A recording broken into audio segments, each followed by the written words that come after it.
Chapter 1. The Game. Most people consider life a battle, but it is not a battle. It is a game. It is a game, however, which cannot be played successfully without the knowledge of spiritual law, and the Old and New Testaments give the rules of the game with wonderful clearness. Jesus Christ taught that it was a great game of giving and receiving. Whatsoever a man soweth, that shall he also reap. This means that whatever man sends out in word or deed will return to him. What he gives, he will receive. If he gives hate, he will receive hate. If he gives love, he will receive love. If he gives criticism, he will receive criticism. If he lies, he will be lied to. If he cheats, he will be cheated. We are taught also that the imaging faculty plays a leading part in the game of life. Keep thy heart, or imagination, with all diligence, for out of it are the issues of life. Proverbs 4:23. This means that what man images sooner or later externalizes in his affairs. I know of a man who feared a certain disease. It was a very rare disease and difficult to get, but he pictured it continually and read about it until it manifested in his body, and he died, the victim of distorted imagination. So we see, to play successfully the game of life, we must train the imaging faculty. A person with an imaging faculty trained to image only good brings into his life every righteous desire of his heart: health, wealth, love, friends, perfect self-expression, his highest ideals. The imagination has been called the scissors of the mind, and it is ever cutting day by day the pictures man sees there, and sooner or later he meets his own creations in his outer world. To train the imagination successfully, man must understand the workings of his mind. The Greeks said, "Know thyself." There are three departments of the mind: the subconscious, conscious, and superconscious.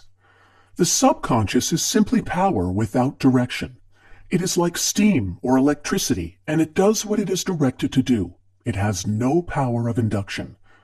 Whatever man feels deeply or images clearly is impressed upon the subconscious mind and carried out in minutest detail. For example, a woman I know, when a child, always made believe she was a widow. She dressed up in black clothes and wore a long black veil, and people thought she was very clever and amusing. She grew up and married a man with whom she was deeply in love. In a short time he died, and she wore black and a sweeping veil for many years. The picture of herself as a widow was impressed upon the subconscious mind, and in due time worked itself out, regardless of the havoc created.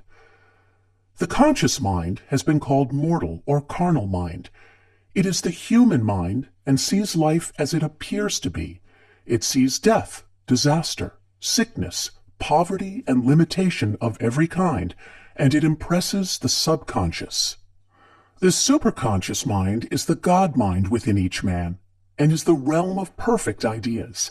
In it is the perfect pattern spoken of by Plato, the divine design, for there is a divine design for each person. There is a place that you are to fill and no one else can fill, something you are to do which no one else can do. There is a perfect picture of this in the superconscious mind. It usually flashes across the conscious as an unattainable ideal, something too good to be true. In reality, it is man's true destiny or destination flashed to him from the infinite intelligence which is within himself. Many people, however, are in ignorance of their true destinies and are striving for things and situations which do not belong to them, and would only bring failure and dissatisfaction if attained. For example, a woman came to me and asked me to speak the word that she would marry a certain man with whom she was very much in love. She called him A.B. I replied that this would be a violation of spiritual law, but that I would speak the word for the right man, the divine selection, the man who belonged to her by divine right. I added, if A.B. is the right man, you can't lose him, and if he isn't, you will receive his equivalent. She saw A.B. frequently, but no headway was made in their friendship. One evening, she called and said, "Do you know, for the last week, AB hasn't seemed so wonderful to me." I replied, "Maybe he is not the divine selection. Another man may be the right one." Soon after that, she met another man who fell in love with her at once, and who said she was his ideal. In fact, he said all the things that she had always wished AB would say to her. She remarked, "It was quite uncanny." She soon returned his love and lost all interest in AB. This shows the law of substitution. A right idea was substituted for a wrong one. Therefore, there was no loss or sacrifice involved. Jesus Christ said, "Seek ye first the kingdom of God and his righteousness, and all these things shall be added unto you."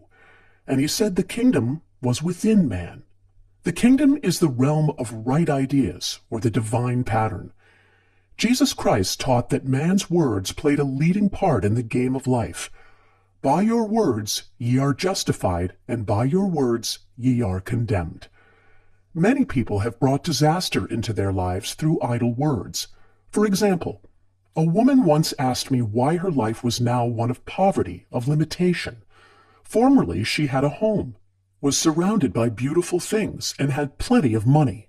We found she had often tired of the management of her home, and had said repeatedly, "I'm sick and tired of things. I wish I lived in a trunk." And she added, "Today I am living in that trunk." She had spoken herself into a trunk. The subconscious mind has no sense of humor, and people often joke themselves into unhappy experiences. For example, a woman who had a great deal of money joked continually about getting ready for the poorhouse. In a few years, she was almost destitute, having impressed the subconscious mind with a picture of lack and limitation. Fortunately, the law works both ways, and a situation of lack may be changed to one of plenty. For example, a woman came to me one hot summer's day for a treatment for prosperity. She was worn out, dejected, and discouraged. She said she possessed just $8 in the world. I said, "Good, we'll bless the $8 and multiply them as Jesus Christ multiplied the loaves and the fishes. For he taught that every man had the power to bless and to multiply, to heal and to prosper." She said, "What shall I do next?" I replied, "Follow intuition. Have you a hunch to do anything or to go anywhere? Intuition means intuition, or to be taught from within. It is man's unerring guide, and I will deal more fully with its laws in a following chapter. The woman replied, "I don't know. I seem to have a hunch to go home. I've just enough money for car fare." Her home was in a distant city and was one of lack and limitation, and the reasoning mind or intellect would have said, "Stay in New York and get work and make some money." I replied, "Then go home. Never violate a hunch." I spoke the following words for her: "Infinite Spirit, open the way for great abundance.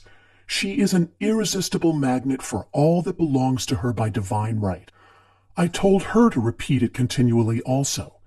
She left for home immediately. In calling on a woman one day, she linked up with an old friend of her family. Through this friend, she received thousands of dollars in a most miraculous way. She has said to me often, "Tell people about the woman who came to you with $8 and a hunch." There is always plenty on man's pathway, but it can only be brought into manifestation through desire, faith, or the spoken word. Jesus Christ brought out clearly that man must make the first move. "Ask, and it shall be given you. Seek, and ye shall find. Knock, and it shall be opened unto you." Matthew 7:7. In the Scriptures we read, "Concerning the works of my hands, command ye me." Infinite intelligence, God, is ever ready to carry out man's smallest or greatest demands. Every desire, uttered or unexpressed, is a demand. We are often startled by having a wish suddenly fulfilled.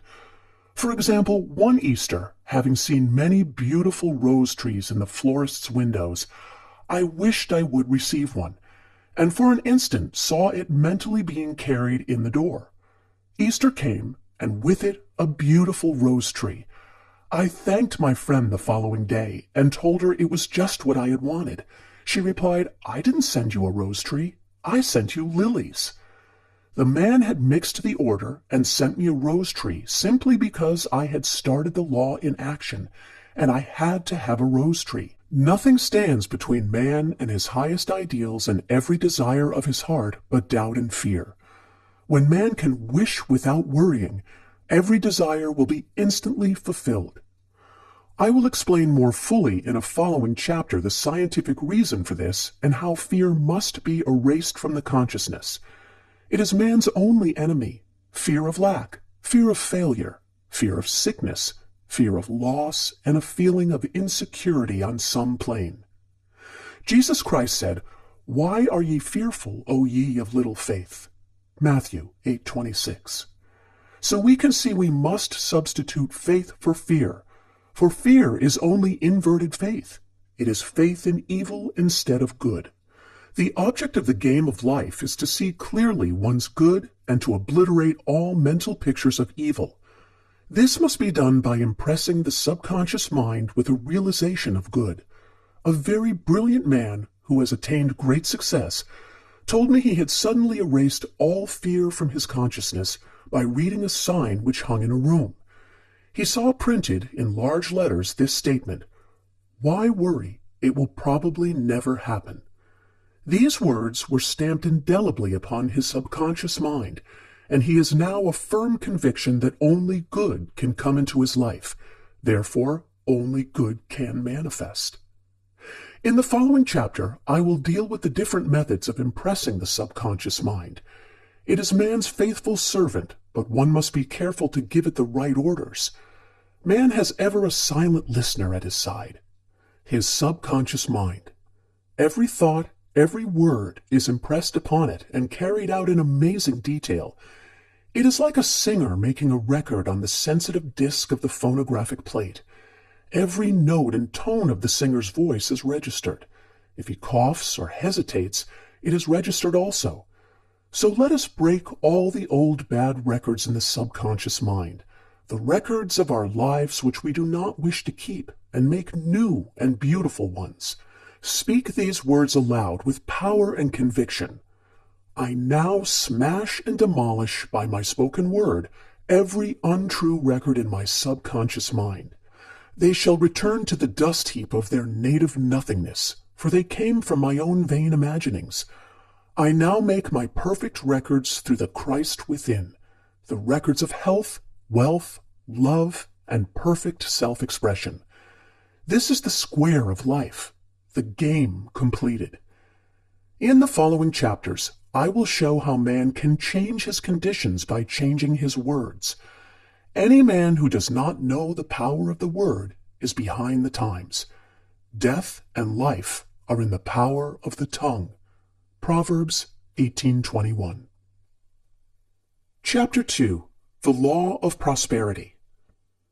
Yea, the Almighty shall be thy defense, and thou shalt have plenty of silver. One of the greatest messages given to the race through the Scriptures is that God is man's supply, and that man can release through his spoken word all that belongs to him by divine right. He must, however, have perfect faith in his spoken word.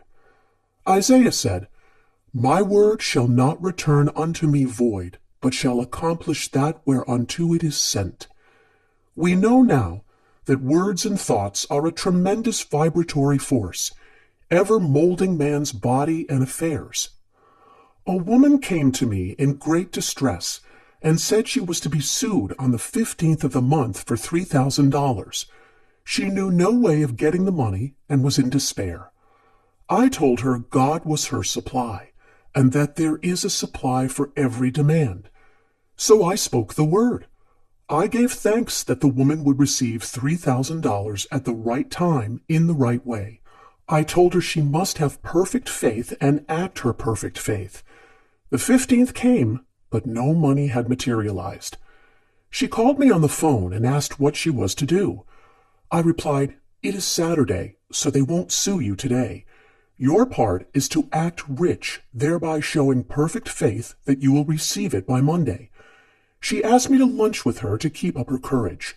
When I joined her at the restaurant, I said, "This is no time to economize. Order an expensive luncheon. Act as if you have already received the $3,000. All things whatsoever ye ask in prayer, believing, ye shall receive." You must act as if you had already received. The next morning, she called me on the phone and asked me to stay with her during the day. I said, "No, you are divinely protected and God is never too late." In the evening, she phoned again, greatly excited, and said, "My dear, a miracle has happened. I was sitting in my room this morning when the doorbell rang.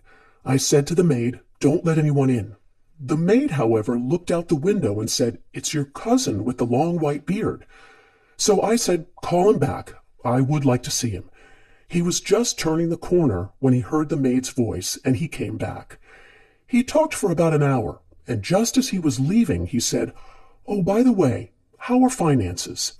I told him I needed the money, and he said, 'Why, my dear, I will give you $3,000 the first of the month.' I didn't like to tell him I was going to be sued. What shall I do? I won't receive it till the first of the month, and I must have it tomorrow. I said, 'I'll keep on treating.' I said, 'Spirit is never too late. I give thanks she has received the money on the invisible plane and that it manifests on time.'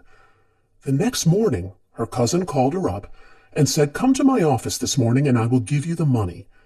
That afternoon, she had $3,000 to her credit in the bank and wrote checks as rapidly as her excitement would permit. If one asks for success and prepares for failure, he will get the situation he has prepared for. For example, a man came to me asking me to speak the word that a certain debt would be wiped out. I found he spent his time planning what he would say to the man when he did not pay his bill, thereby neutralizing my words. He should have seen himself paying the debt. We have a wonderful illustration of this in the Bible relating to the 3 kings who were in the desert without water for their men and horses. They consulted the prophet Elisha, who gave them this astonishing message. "Thus saith the Lord, Ye shall not see wind, neither shall ye see rain, yet make this valley full of ditches." Man must prepare for the thing he has asked for, when there isn't the slightest sign of it in sight. For example, a woman found it necessary to look for an apartment during the year when there was a great shortage of apartments in New York. It was considered almost an impossibility, and her friends were sorry for her and said, "Isn't it too bad you'll have to store your furniture and live in a hotel?"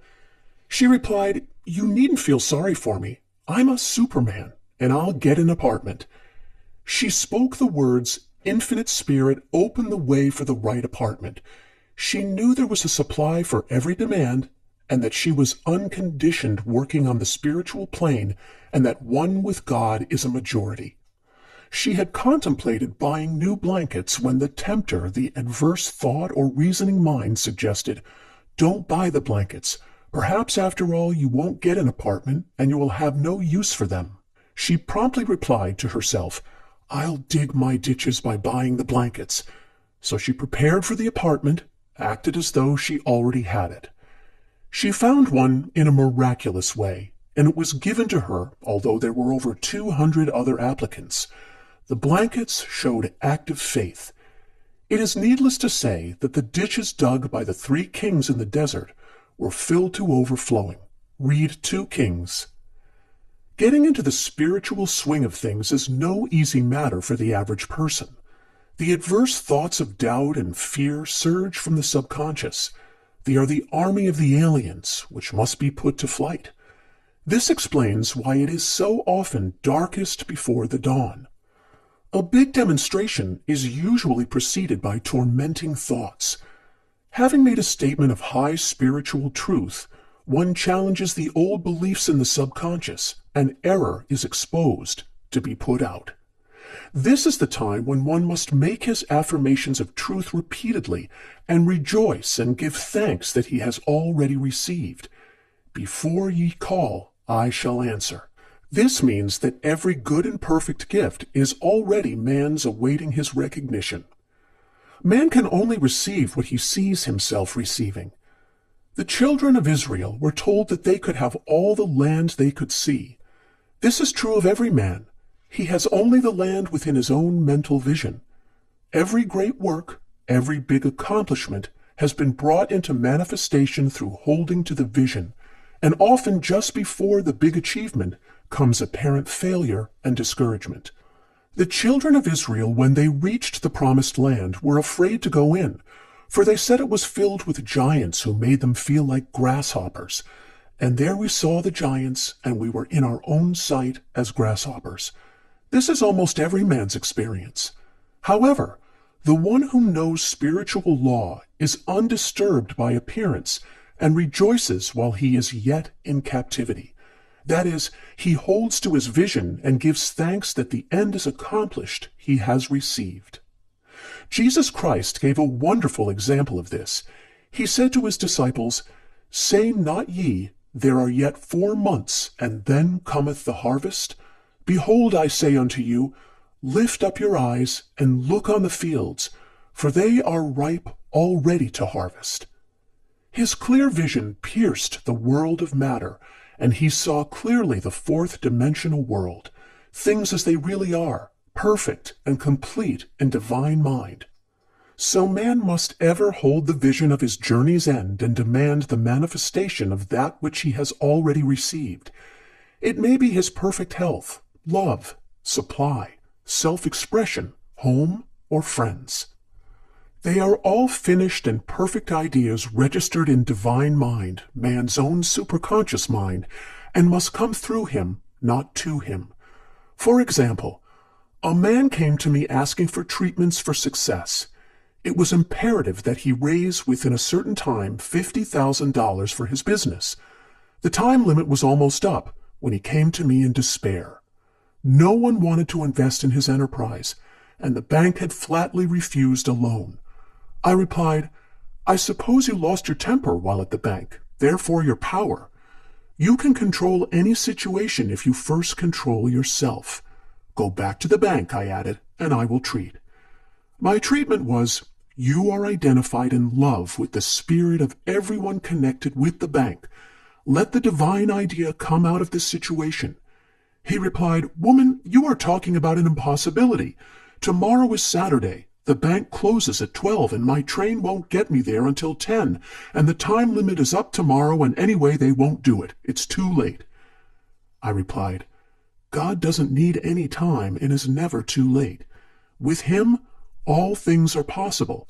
I added, "I don't know anything about business, but I know all about God." He replied, "It all sounds fine when I sit here listening to you, but when I go out, it's terrible." He lived in a distant city, and I did not hear from him for a week. Then came a letter. It read, "You were right. I raised the money and will never again doubt the truth of all that you told me." I saw him a few weeks later, and I said, "What happened? You evidently had plenty of time after all." He replied, "My train was late, and I got there just 15 minutes to 12. I walked into the bank quietly and said, 'I have come for the loan,' and they gave it to me without a question." It was the last 15 minutes of the time allotted to him, and Infinite Spirit was not too late. In this instance, the man could never have demonstrated alone. He needed someone to help him hold to the vision. This is what one man can do for another.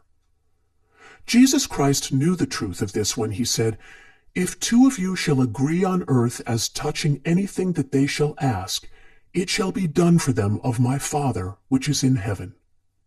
One gets too close to his own affairs and becomes doubtful and fearful. The friend or healer sees clearly the success, health, or prosperity and never wavers, because he is not close to the situation. It is much easier to demonstrate for someone else than for oneself, so a person should not hesitate to ask for help if he feels himself wavering. A keen observer of life once said, "No man can fail if some one person sees him successful." Such is the power of the vision, and many a great man has owed his success to a wife or sister or a friend who believed in him and held without wavering to the perfect pattern. Chapter 3. The power of the word. By thy words thou shalt be justified, and by thy words thou shalt be condemned. A person knowing the power of the word becomes very careful of his conversation.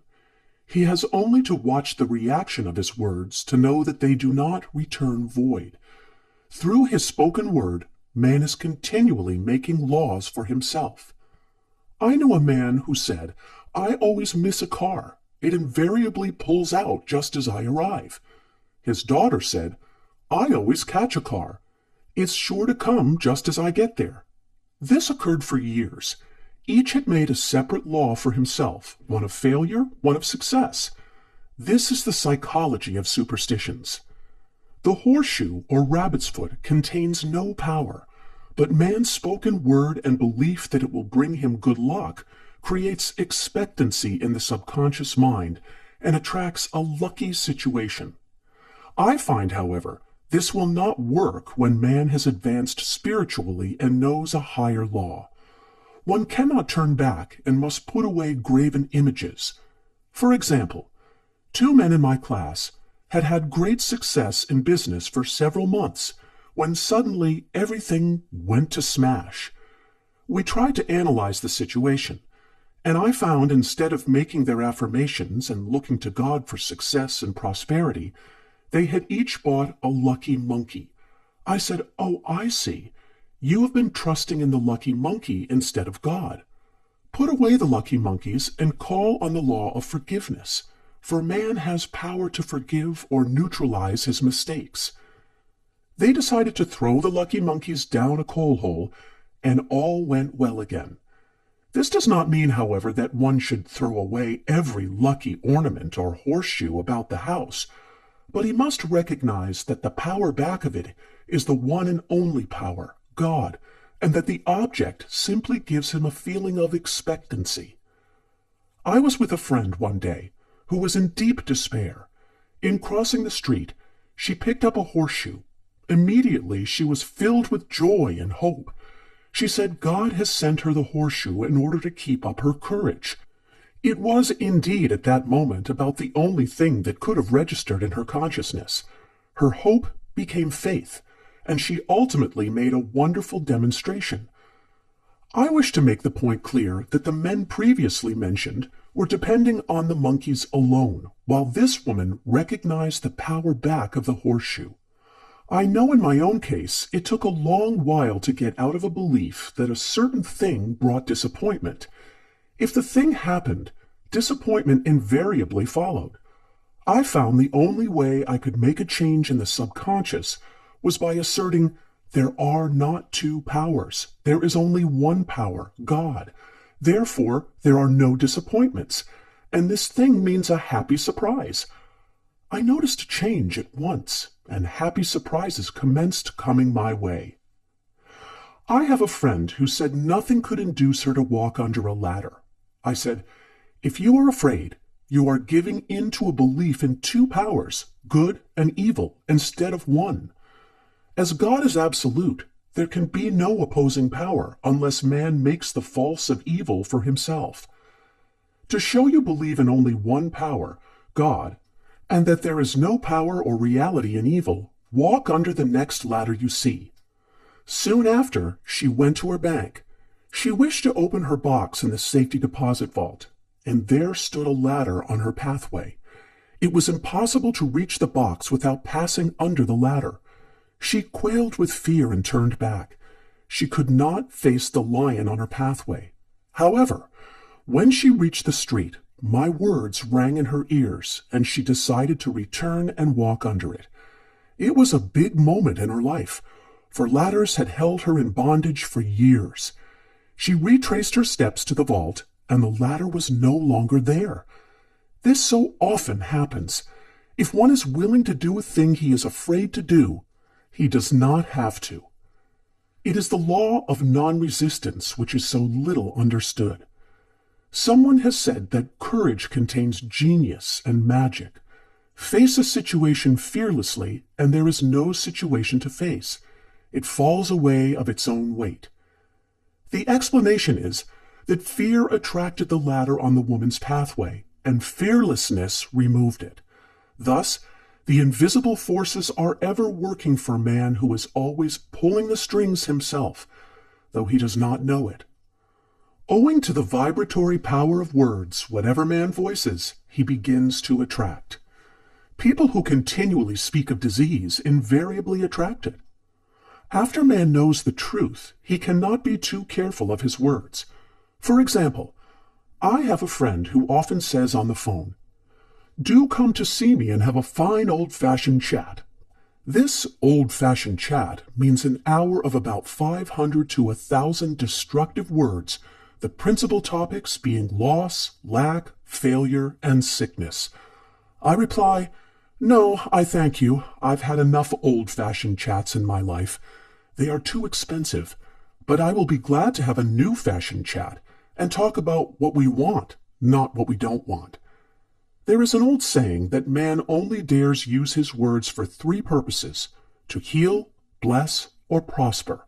What man says of others will be said of him, and what he wishes for another, he is wishing for himself.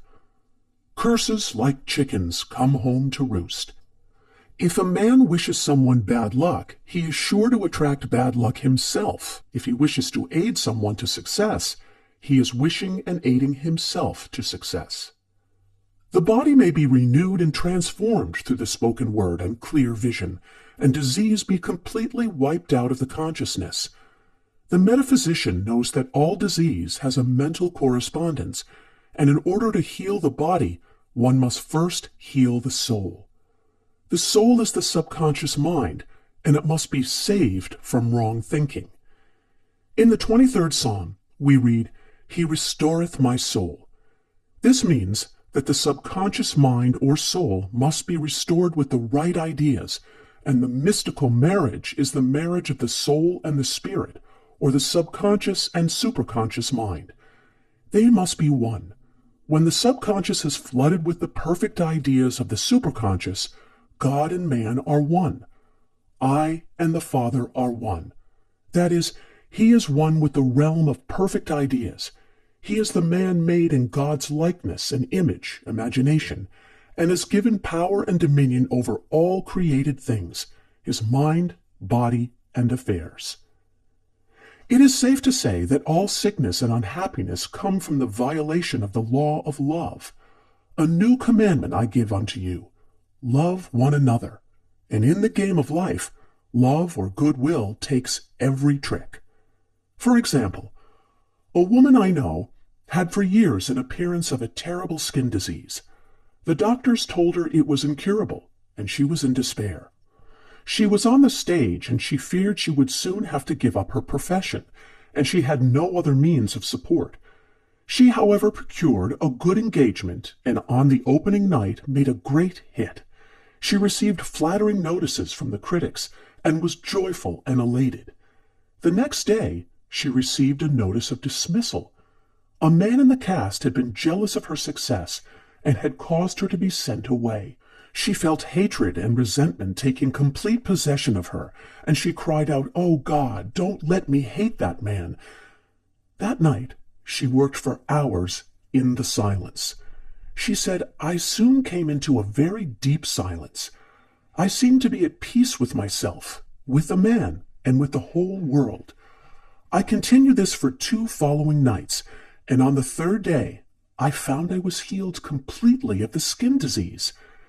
In asking for love or goodwill, she had fulfilled the law, for love is the fulfilling of the law, and the disease which came from subconscious resentment was wiped out. Continual criticism produces rheumatism, as critical, inharmonious thoughts cause unnatural deposits in the blood, which settle in the joints. False growths are caused by jealousy, hatred, unforgiveness, fear, etc. Every disease is caused by a mind not at ease.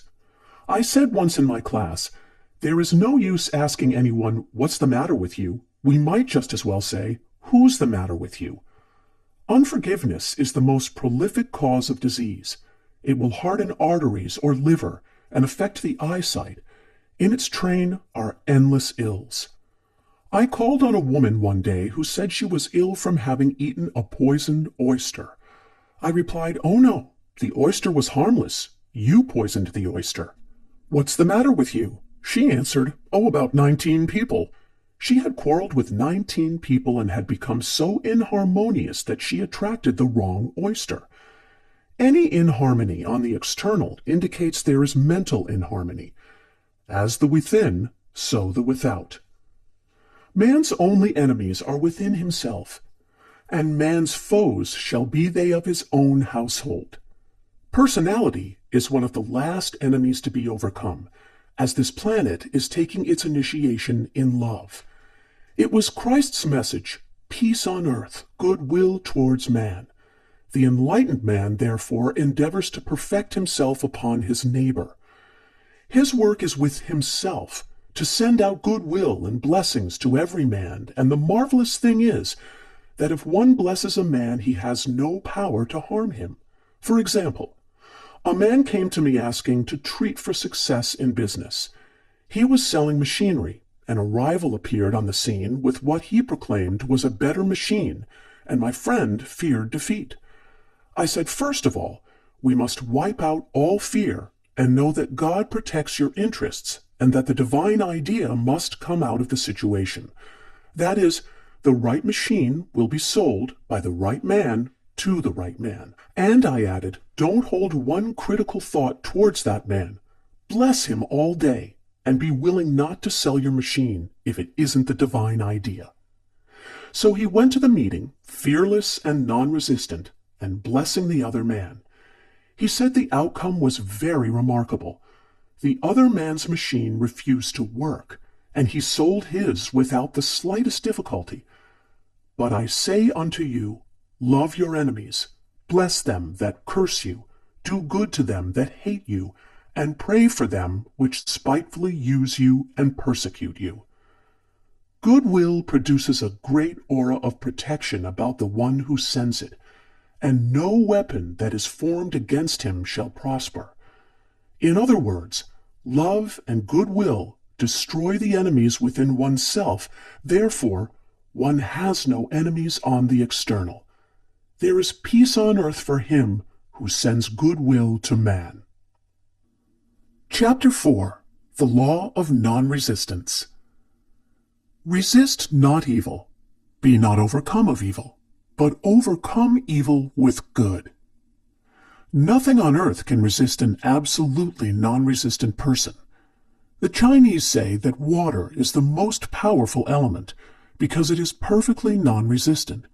It can wear away a rock and sweep all before it.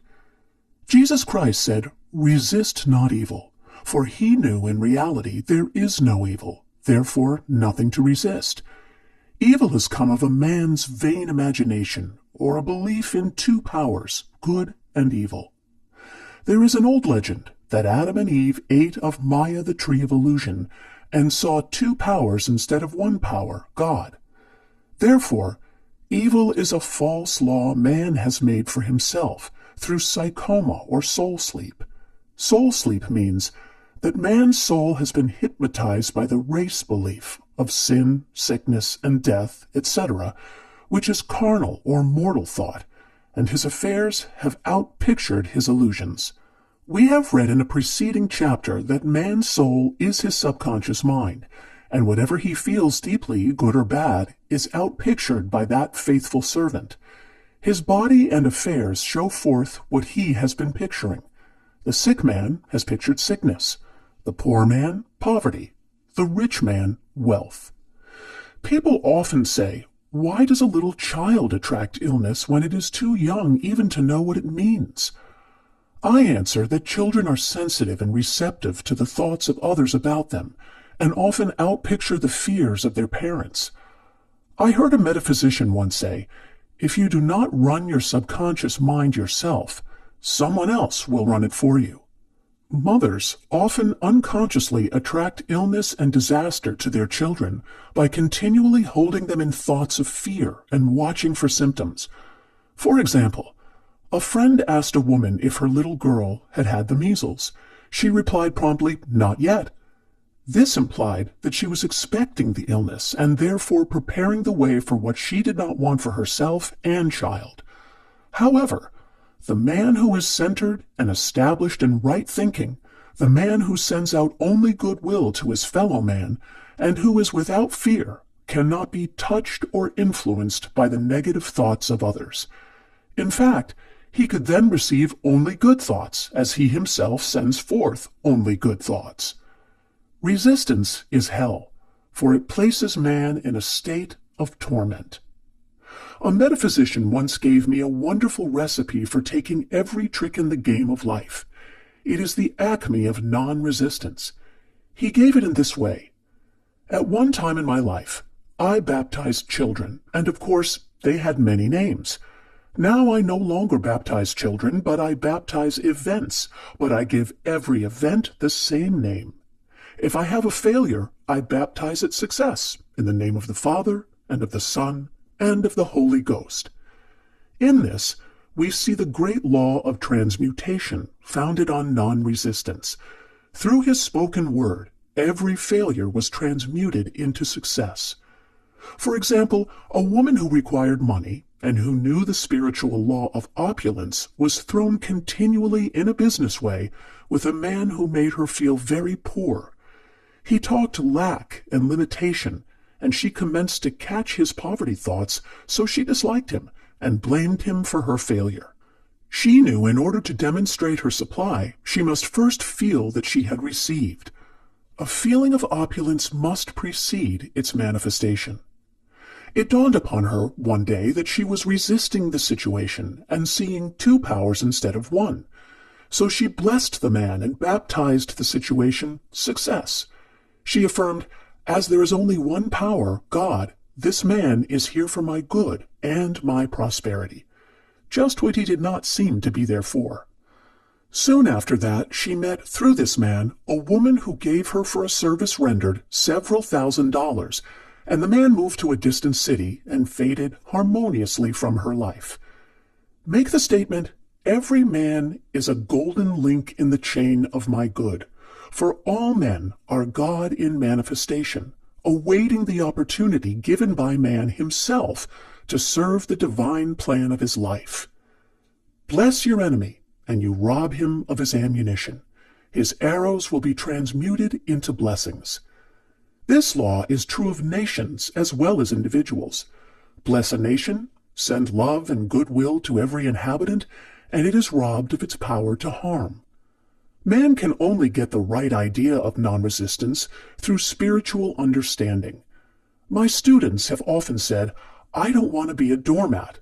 I reply, when you use non-resistance with wisdom, no one will ever be able to walk over you. Another example. One day I was impatiently awaiting an important telephone call. I resisted every call that came in and made no outgoing calls myself, reasoning that it might interfere with the one I was awaiting. Instead of saying, "Divine ideas never conflict, the call will come at the right time," leaving it to infinite intelligence to arrange, I commenced to manage things myself. I made the battle mine, not God's, and remained tense and anxious. The bell did not ring for about an hour, and I glanced at the phone and found the receiver had been off that length of time, and the phone was disconnected. My anxiety, fear, and belief in interference had brought on a total eclipse of the telephone. Realizing what I had done, I commenced blessing the situation at once. I baptized it success and affirmed, "I cannot lose any call that belongs to me by divine right. I am under grace and not under law." A friend rushed out to the nearest telephone to notify the company to reconnect. She entered a crowded grocery, but the proprietor left his customers and attended to the call himself. My phone was connected at once, and 2 minutes later I received a very important call, and about an hour afterward, the one I had been awaiting. Once ships come in over a calm sea. So long as man resists a situation, he will have it with him. If he runs away from it, it will run after him.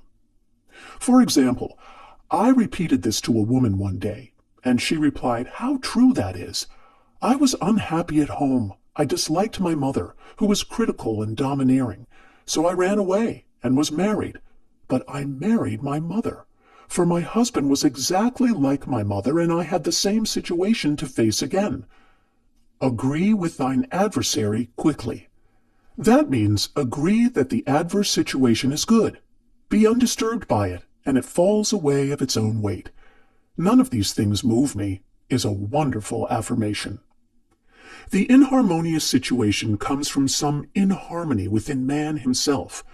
When there is in him no emotional response to an inharmonious situation, it fades away forever from his pathway. So we see man's work is ever with himself. People have said to me, "Give treatments to change my husband or my brother." I reply, "No, I will give treatments to change you. When you change, your husband and your brother will change." One of my students was in the habit of lying. I told her it was a failure method, and if she lied, she would be lied to. She replied, "I don't care. I can't possibly get along without lying." One day, she was speaking on the phone to a man with whom she was very much in love. She turned to me and said, "I don't trust him. I know he's lying to me." I replied, "Well, you lie yourself, so someone has to lie to you, and you will be sure it will be just the person you want the truth from." Some time after that, I saw her, and she said, "I'm cured of lying." I questioned, "What cured you?" She replied, "I have been living with a woman who lied worse than I did." One is often cured of his faults by seeing them in others. Life is a mirror, and we find only ourselves reflected in our associates. Living in the past is a failure method and a violation of spiritual law. Jesus Christ said, "Behold, now is the accepted time. Now is the day of salvation." Lot's wife looked back and was turned into a pillar of salt. The robbers of time are the past and the future. Man should bless the past and forget it if it keeps him in bondage, and bless the future knowing it has in store for him endless joys, but live fully in the now. For example, a woman came to me complaining that she had no money with which to buy Christmas gifts. She said, "Last year was so different. I had plenty of money and gave lovely presents, and this year I have scarcely a cent." I replied, "You will never demonstrate money while you are pathetic and live in the past. Live fully in the now and get ready to give Christmas presents. Dig your ditches, and the money will come." She exclaimed, "I know what to do. I will buy some tinsel twine, Christmas seals, and wrapping paper." I replied, "Do that, and the presents will come and stick themselves to the Christmas seals." This, too, was showing financial fearlessness and faith in God. As the reasoning mind said, "Keep every cent you have, as you are not sure you will get any more." She bought the seals, paper, and twine, and a few days before Christmas received a gift of several $100s. Buying the seals and twine had impressed the subconscious with expectancy and opened the way for the manifestation of the money. She purchased all the presents in plenty of time. Man must live suspended in the moment. Look well, therefore, to this day. Such is the salutation of the dawn. He must be spiritually alert, ever awaiting his leads, taking advantage of every opportunity. One day I said continually, silently, "Infinite Spirit, don't let me miss a trick." And something very important was told to me that evening. It is most necessary to begin the day with right words. Make an affirmation immediately upon waking. For example, "Thy will be done this day. Today is a day of completion. I give thanks for this perfect day. Miracle shall follow miracle, and wonders shall never cease." Make this a habit, and one will see wonders and miracles come into life. One morning, I picked up a book and read, "Look with wonder at that which is before you." It seemed to be my message for the day, so I repeated again and again, "Look with wonder at that which is before you." At about noon, a large sum of money was given me, which I had been desiring for a certain purpose. In a following chapter, I will give affirmations that I have found most effective. However, One should never use an affirmation unless it is absolutely satisfying and convincing to his own consciousness, and often an affirmative is changed to suit different people. For example, the following has brought success to many. I have a wonderful work in a wonderful way. I give wonderful service for wonderful pay. I gave the first two lines to one of my students, and she added the last two. It made a most powerful statement, as there should always be perfect payment for perfect service, and a rhyme sinks easily into the subconscious. She went about singing it aloud, and soon did receive wonderful work in a wonderful way, and gave wonderful service for wonderful pay. Another student, a businessman, took it and changed the word work to business. He repeated, I have a wonderful business in a wonderful way, and I give wonderful service for wonderful pay. That afternoon, he made a $41,000 deal, though there had been no activity in his affairs for months. Every affirmation must be carefully worded and completely cover the ground. For example, I knew a woman who was in great need and made a demand for work. She received a great deal of work, but was never paid anything. She now knows to add wonderful service for wonderful pay. It is man's divine right to have plenty, more than enough. His barns should be full, and his cup should flow over. This is God's idea for man, and when man breaks down the barriers of lack in his own consciousness, the golden age will be his, and every righteous desire of his heart fulfilled. Chapter 5. The Law of Karma and the Law of Forgiveness. Man receives only that which he gives. The game of life is a game of boomerangs. Man's thoughts, deeds, and words return to him sooner or later with astounding accuracy. This is the law of karma, which is Sanskrit for comeback. Whatsoever a man soweth, that shall he also reap. For example, a friend told me this story of herself, illustrating the law. She said, I make all my karma on my aunt. Whatever I say to her, someone says to me. I am often irritable at home, and one day said to my aunt, who was talking to me during dinner, No more talk, I wish to eat in peace. The following day I was lunching with a woman with whom I wished to make a great impression. I was talking animatedly when she said, No more talk, I wish to eat in peace. My friend is high in consciousness, so her karma returns much more quickly than to one on the mental plane. The more man knows, the more he is responsible for, and a person with a knowledge of spiritual law which he does not practice suffers greatly in consequence.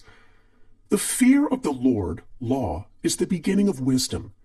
If we read the word Lord, law, it will make many passages in the Bible much clearer. Vengeance is mine, I will repay, saith the Lord, law. It is the law which takes vengeance, not God. God sees man perfect, created in his own image, imagination, and given power and dominion. This is the perfect idea of man registered in divine mind, awaiting man's recognition, for man can only be what he sees himself to be, and only attain what he sees himself attaining. Nothing ever happens without an onlooker, is an ancient saying. Man sees first his failure or success, his joy or sorrow, before it swings into visibility from the scenes set in his own imagination. We have observed this in the mother picturing disease for her child, or a woman seeing success for her husband. Jesus Christ said, And ye shall know the truth, and the truth shall make you free. So we see freedom from all unhappy conditions comes through knowledge, a knowledge of spiritual law. Obedience precedes authority, and the law obeys man when he obeys the law. The law of electricity must be obeyed before it becomes man's servant. When handled ignorantly, it becomes man's deadly foe. So with the laws of mind. For example, a woman with a strong personal will wished she owned a house which belonged to an acquaintance, and she often made mental pictures of herself living in the house. In the course of time, The man died, and she moved into the house. Several years afterwards, coming into the knowledge of spiritual law, she said to me, "Do you think I had anything to do with that man's death?" I replied, "Yes, your desire was so strong, everything made way for it. But you paid your karmic debt. Your husband, whom you loved devotedly, died soon after, and the house was a white elephant on your hands for years." The original owner, however, could not have been affected by her thoughts had he been positive in the truth, nor her husband, but they were both under karmic law. The woman should have said, feeling the great desire for the house, "Infinite intelligence, give me the right house, equally as charming as this, the house which is mine by divine right." The divine selection would have given perfect satisfaction and brought good to all. The divine pattern is the only safe pattern to work by. Desire is a tremendous force and must be directed in the right channels or chaos ensues. In demonstrating, the most important step is the first step to ask aright. Man should always demand only that which is his by divine right. To go back to the illustration, had the woman taken this attitude, "If this house I desire is mine, I cannot lose it. If it is not, give me its equivalent," the man might have decided to move out harmoniously, had it been the divine selection for her, or another house would have been substituted. Anything forced into manifestation through personal will is always ill-got and has ever bad success. Man is admonished, "My will be done, not thine," and the curious thing is, man always gets just what he desires when he does relinquish personal will, thereby enabling infinite intelligence to work through him. "Stand ye still and see the salvation of the Lord." Law. For example, a woman came to me in great distress. Her daughter had determined to take a very hazardous trip, and the mother was filled with fear. She said she had used every argument, had pointed out the dangers to be encountered, and forbidden her to go. But the daughter became more and more rebellious and determined. I said to the mother, "You are forcing your personal will upon your daughter, which you have no right to do, and your fear of the trip is only attracting it, for man attracts what he fears." I added, "Let go and take your mental hands off. Put it in God's hands and use this statement. I put this situation in the hands of infinite love and wisdom. If this trip is the divine plan, I bless it and no longer resist. But if it is not divinely planned, I give thanks that it is now dissolved and dissipated." A day or two after that, her daughter said to her, "Mother, I have given up the trip," and the situation returned to its native nothingness. It is learning to stand still which seems so difficult for man. I will deal more fully with this law in the chapter on non-resistance. I will give another example of sowing and reaping, which came in the most curious way. A woman came to me saying she had received a counterfeit $20 bill given to her at the bank. She was much disturbed, for she said the people at the bank will never acknowledge their mistake. I replied, "Let's analyze the situation and find out why you attracted it." She thought a few moments and exclaimed, "I know it. I sent a friend a lot of stage money just for a joke." So the law had sent her some stage money, for it doesn't know anything about jokes. I said, "Now we will call on the law of forgiveness and neutralize the situation." Christianity is founded upon the law of forgiveness. Christ has redeemed us from the curse of the karmic law, and the Christ within each man is his Redeemer and salvation from all inharmonious conditions. So I said, "Infinite Spirit, we call on the law of forgiveness and give thanks that she is under grace and not under law, and cannot lose this $20 which is hers by divine right. Now," I said, "go back to the bank and tell them fearlessly that it was given you there by mistake." She obeyed, and to her surprise, they apologized and gave her another bill, treating her most courteously. So knowledge of the law gives man power to rub out his mistakes. Man cannot force the external to be what he is not. If he desires riches, he must be rich first in consciousness. For example, a woman came to me asking treatment for prosperity. She did not take much interest in her household affairs, and her home was in great disorder. I said to her, "If you wish to be rich, you must be orderly. All men with great wealth are orderly, and order is heaven's first law." I added, "You will never become rich with a burnt match in the pincushion." She had a good sense of humor and commenced immediately putting her house in order. She rearranged furniture, straightened out bureau drawers, cleaned rugs, and soon made a big financial demonstration, a gift from a relative. The woman herself became made over and keeps herself keyed up financially by being ever watchful of the external and expecting prosperity, knowing God is her supply. Many people are in ignorance of the fact that gifts and things are investments, and that hoarding and saving invariably leads to loss. There is that scattereth and yet increaseth, and there is that withholdeth more than is meet, but it tendeth to poverty. For example, I knew a man who wanted to buy a fur-lined overcoat. He and his wife went to various shops, but there was none he wanted. He said they were all too cheap-looking. At last he was shown one. The salesman said was valued at $1,000, but which the manager would sell him for $500, as it was late in the season. His financial possessions amounted to about $700. The reasoning mind would have said, "You can't afford to spend nearly all you have on a coat," but he was very intuitive and never reasoned. He turned to his wife and said, "If I get this coat, I'll make a ton of money." So his wife consented weakly. About a month later, he received a $10,000 commission. The coat made him feel so rich. It linked him with success and prosperity. Without the coat, he would not have received the commission. It was an investment paying large dividends. If man ignores these leadings to spend or to give, the same amount of money will go in an uninteresting or unhappy way. For example, a woman told me on Thanksgiving Day she informed her family that they could not afford a Thanksgiving dinner. She had the money, but decided to save it. A few days later, someone entered her room and took from the bureau drawer the exact amount the dinner would have cost. The law always stands back of the man who spends fearlessly with wisdom. For example, one of my students was shopping with her little nephew. The child clamored for a toy which she told him she could not afford to buy. She realized suddenly that she was seeking lack and not recognizing God as her supply. So she bought the toy and on her way home picked up in the street the exact amount of money she had paid for it.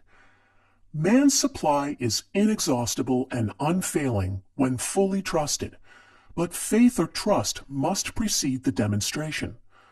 According to your faith, be it unto you. Faith is the substance of things hoped for, the evidence of things not seen. For faith holds the vision steady, and the adverse pictures are dissolved and dissipated, and in due season we shall reap if we faint not. Jesus Christ brought the good news, the gospel, that there was a higher law than the law of karma, and that law transcends the law of karma. It is the law of grace or forgiveness. It is the law which frees man from the law of cause and effect, the law of consequence, under grace and not under law.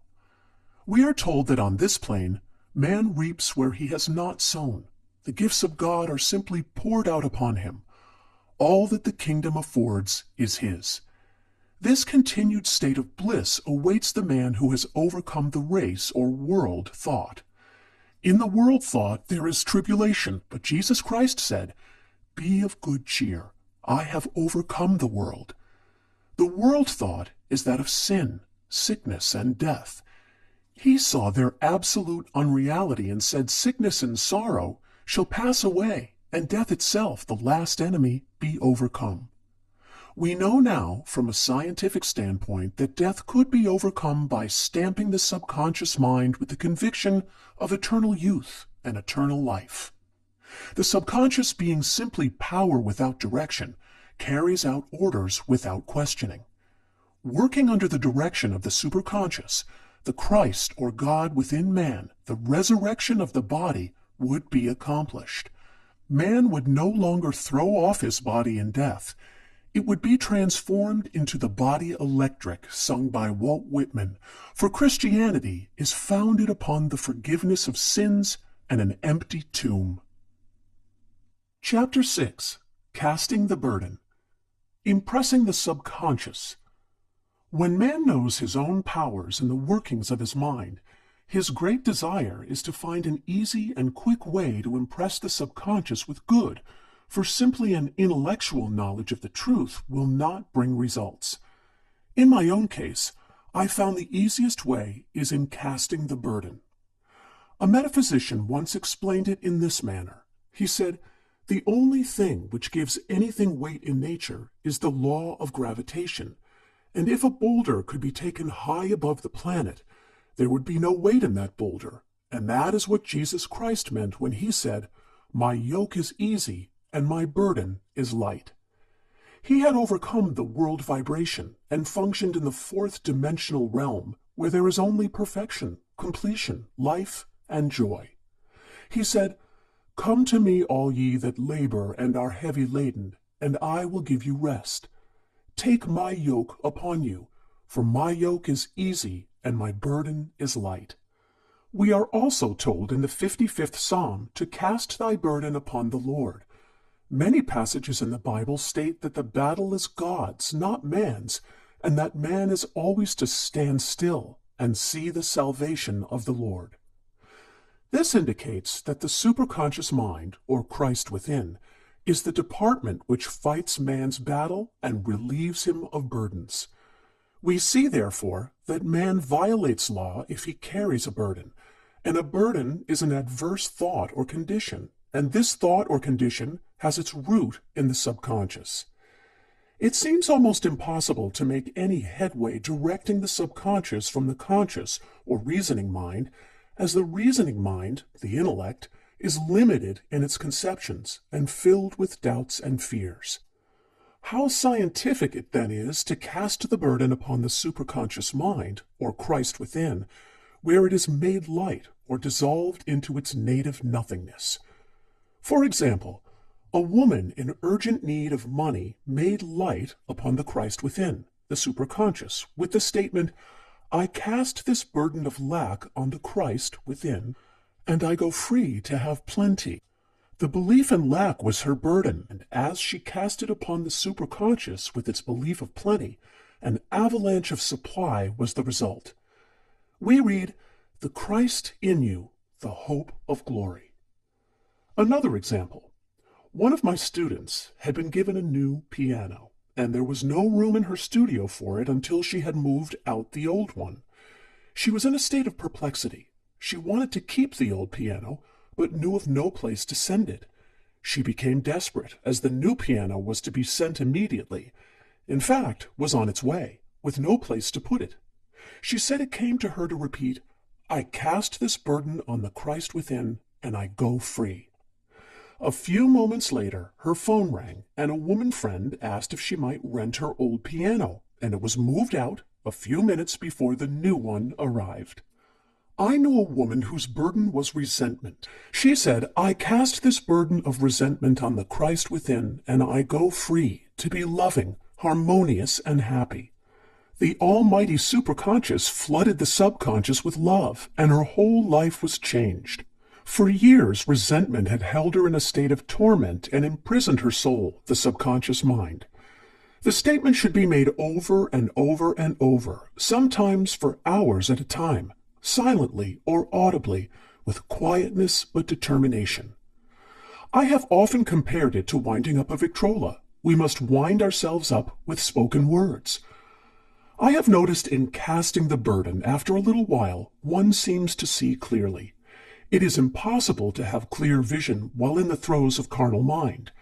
Doubts and fear poison the mind and body, and imagination runs riot, attracting disaster and disease. In steadily repeating the affirmation, "I cast this burden on the Christ within and go free," the vision clears, and with it a feeling of relief, and sooner or later comes the manifestation of good, be it health, happiness, or supply. One of my students once asked me to explain the darkness before the dawn. I referred in a preceding chapter to the fact that often before the big demonstration, everything seems to go wrong, and deep depression clouds the consciousness. It means that out of the subconscious are rising the doubts and fears of the ages. These old derelicts of the subconscious rise to the surface to be put out. It is then that man should clap his cymbals like Jehoshaphat and give thanks that he is saved even though he seems surrounded by the enemy. The situation of lack or disease. The student continued, "How long must one remain in the dark?" And I replied, "Until one can see in the dark. And casting the burden enables one to see in the dark." In order to impress the subconscious, active faith is always essential. Faith without works is dead. In these chapters, I have endeavored to bring out this point. Jesus Christ showed active faith when he commanded the multitude to sit down on the ground before he gave thanks for the loaves and the fishes. I will give another example showing how necessary this step is. In fact, active faith is the bridge over which man passes to his promised land. Through misunderstanding, a woman had been separated from her husband, whom she loved deeply. He refused all offers of reconciliation and would not communicate with her in any way. Coming into the knowledge of spiritual law, she denied the appearance of separation. She made this statement, "There is no separation in divine mind. Therefore, I cannot be separated from the love and companionship which are mine by divine right." She showed active faith by arranging a place for him at the table every day, thereby impressing the subconscious with a picture of his return. Over a year passed, but she never wavered. And one day he walked in. The subconscious is often impressed through music. Music has a fourth-dimensional quality and releases the soul from imprisonment. It makes wonderful things seem possible and easy of accomplishment. I have a friend who uses her Victrola daily for this purpose. It puts her in perfect harmony and releases the imagination. Another woman often dances while making her affirmations. The rhythm and harmony of music and motion carry her words forth with tremendous power. The student must remember also not to despise the day of small things. Invariably, before a demonstration, come signs of land. Before Columbus reached America, he saw birds and twigs which showed him land was near. So it is with a demonstration, but often the student mistakes it for the demonstration itself and is disappointed. For example, a woman had spoken the word for a set of dishes. Not long afterwards, a friend gave her a dish which was old and cracked. She came to me and said, "Well, I asked for a set of dishes and all I got was a cracked plate." I replied, "The plate was only signs of land. It shows your dishes are coming. Look upon it as birds and seaweed." And not long afterwards, the dishes came.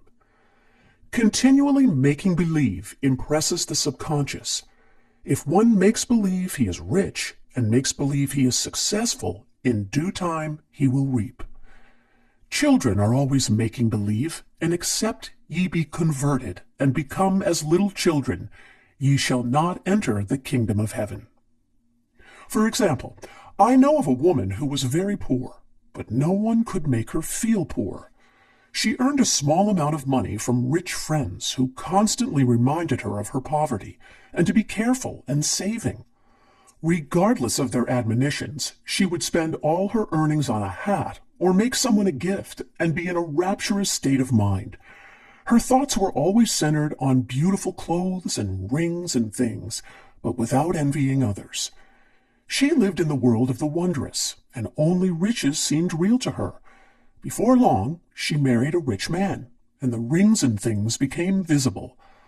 I do not know whether the man was the divine selection, but opulence had to manifest in her life, as she had imaged only opulence.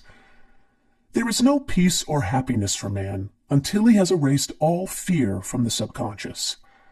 Fear is misdirected energy and must be redirected or transmuted into faith. Jesus Christ said, "Why are ye fearful, O ye of little faith? All things are possible to him that believeth." I am asked so often by my students, how can I get rid of fear? I reply, by walking up to the thing you are afraid of. The lion takes its fierceness from your fear. Walk up to the lion, and he will disappear. Run away, and he runs after you. I have shown in previous chapters how the lion of lack disappeared when the individual spent money fearlessly, showing faith that God was his supply and therefore unfailing.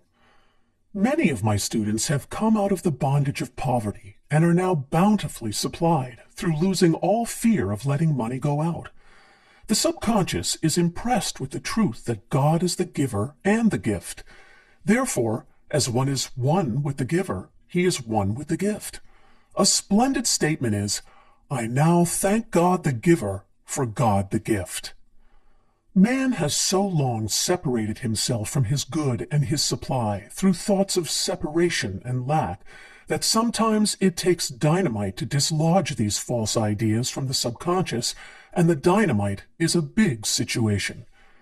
We see in the foregoing illustration how the individual was freed from his bondage by showing fearlessness. Man should watch himself hourly to detect if his motive for action is fear or faith.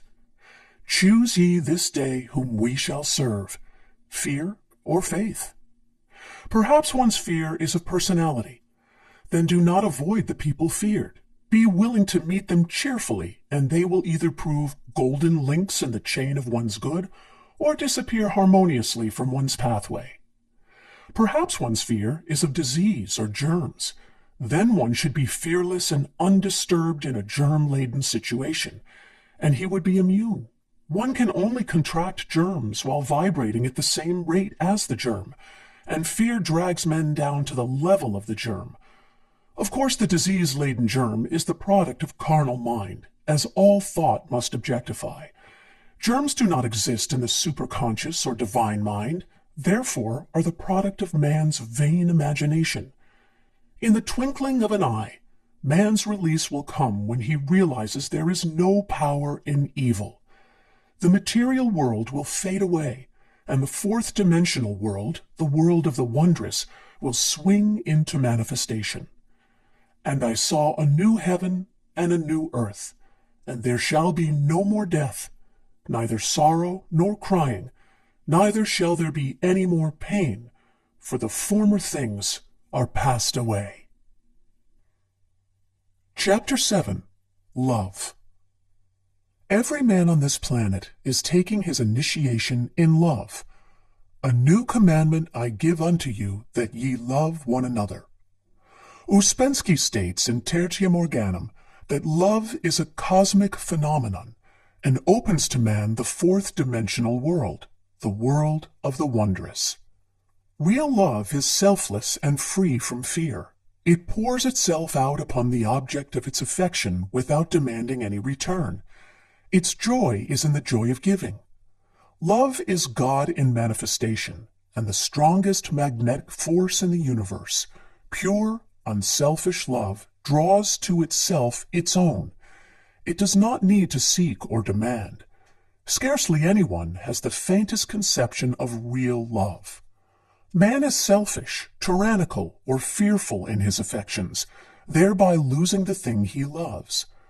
Jealousy is the worst enemy of love, for the imagination runs riot, seeing the loved one attracted to another, and invariably these fears objectify if they are not neutralized. For example, a woman came to me in deep distress. The man she loved had left her for other women, and said he never intended to marry her.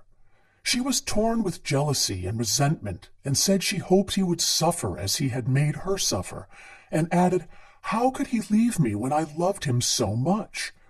I replied, "You are not loving that man, you are hating him," and added, "You can never receive what you have never given. Give a perfect love, and you will receive a perfect love. Perfect yourself on this man. Give him a perfect, unselfish love, demanding nothing in return. Do not criticize or condemn, and bless him wherever he is." She replied, "No, I won't bless him until I know where he is." "Well," I said, "that is not real love. When you send out real love will return to you, either from this man or his equivalent. For if this man is not the divine selection, you will not want him. As you are one with God, you are one with the love which belongs to you by divine right. Several months passed, and matters remained about the same. But she was working conscientiously with herself. I said, when you are no longer disturbed by his cruelty, he will cease to be cruel, as you are attracting it through your own emotions. Then I told her of a brotherhood in India who never said good morning to each other. They used these words, I salute the divinity in you. They saluted the divinity in every man and in the wild animals in the jungle, and they were never harmed, for they saw only God in every living thing. I said, salute the divinity in this man, and say, I see your divine self only. I see you as God sees you, perfect, made in his image and likeness. She found she was becoming more poised and gradually losing her resentment. He was a captain, and she always called him the Cap. One day she said suddenly, God bless the Cap wherever he is. I replied, now that is real love, and when you have become a complete circle and are no longer disturbed by the situation, you will have his love or attract its equivalent. I was moving at this time and did not have a telephone, so was out of touch with her for a few weeks, when one morning I received a letter saying, we are married. At the earliest opportunity, I paid her a call. My first words were, what happened? Oh, she exclaimed, a miracle. One day I woke up and all suffering had ceased. I saw him that evening and he asked me to marry him. We were married in about a week, and I have never seen a more devoted man. There is an old saying, no man is your enemy, no man is your friend. Every man is your teacher. So one should become impersonal and learn what each man has to teach him, and soon he would learn his lessons and be free. The woman's lover was teaching her selfless love, which every man sooner or later must learn. Suffering is not necessary for man's development. It is the result of violation of spiritual law, but few people seem able to rouse themselves from their soul sleep without it. When people are happy, they usually become selfish, and automatically the law of karma is set in action. Man often suffers loss through lack of appreciation. I knew a woman who had a very nice husband, but she said often, I don't care anything about being married, but that is nothing against my husband. I'm simply not interested in married life. She had other interests and scarcely remembered she had a husband. She only thought of him when she saw him. One day her husband told her he was in love with another woman and left. She came to me in distress and resentment. I replied, it is exactly what you spoke the word for. You said you didn't care anything about being married, so the subconscious worked to get you unmarried. She said, oh yes, I see. People get what they want and then feel very much hurt. She soon became in perfect harmony with the situation and knew they were both much happier apart. When a woman becomes indifferent or critical and ceases to be an inspiration to her husband, he misses the stimulus of their early relationship and is restless and unhappy. A man came to me dejected, miserable, and poor. His wife was interested in the science of numbers and had had him read. It seems the report was not very favorable, for he said, my wife says I'll never amount to anything because I am a 2. I replied, I don't care what your number is. You are a perfect idea in divine mind, and we will demand the success and prosperity which are already planned for you by that infinite intelligence.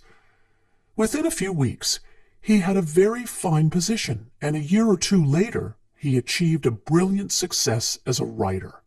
No man is a success in business unless he loves his work.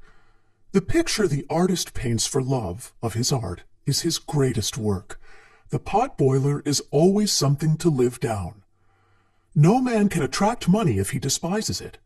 Many people are kept in poverty by saying, money means nothing to me, and I have a contempt for people who have it. This is the reason so many artists are poor. Their contempt for money separates them from it. I remember hearing one artist say of another, "He's no good as an artist. He has money in the bank." This attitude of mind, of course, separates man from his supply. He must be in harmony with a thing in order to attract it. Money is God in manifestation, as freedom from want and limitation, but it must be always kept in circulation and put to right uses. Hoarding and saving react with grim vengeance. This does not mean that man should not have houses and lots, stocks and bonds, for the barns of the righteous man shall be full. It means man should not hoard even the principal if an occasion arises when money is necessary. In letting it go out fearlessly and cheerfully, he opens the way for more to come in, for God is man's unfailing and inexhaustible supply. This is the spiritual attitude towards money, and the great bank of the universal never fails. We see an example of hoarding in the film production of Greed. The woman won $5,000 in a lottery, but would not spend it. She hoarded and saved, let her husband suffer and starve, and eventually she scrubbed floors for a living. She loved the money itself and put it above everything, and one night she was murdered and the money taken from her. This is an example of where love of money is the root of all evil. Money in itself is good and beneficial, but used for destructive purposes, hoarded and saved, or considered more important than love, brings disease and disaster and the loss of the money itself. Follow the path of love, and all things are added, for God is love, and God is supply. Follow the path of selfishness and greed, and the supply vanishes, or man is separated from it. For example, I knew the case of a very rich woman who hoarded her income. She rarely gave anything away, but bought and bought and bought things for herself. She was very fond of necklaces, and a friend once asked her how many she possessed. She replied, 67. She bought them and put them away, carefully wrapped in tissue paper. Had she used the necklaces, it would have been quite legitimate, but she was violating the law of use. Her closets were filled with clothes she never wore, and jewels which never saw the light. The woman's arms were gradually becoming paralyzed from holding on to things, and eventually she was considered incapable of looking after her affairs, and her wealth was handed over to others to manage. So man, in ignorance of the law, brings about his own destruction. All disease, all unhappiness, come from the violation of the law of love. Man's boomerangs of hate, resentment, and criticism come back laden with sickness and sorrow. Love seems almost a lost art, but the man with the knowledge of spiritual law knows it must be regained, for without it he has become as sounding brass and tinkling cymbals. For example, I had a student who came to me month after month to clean her consciousness of resentment. After a while, she arrived at the point where she resented only one woman, but that one woman kept her busy.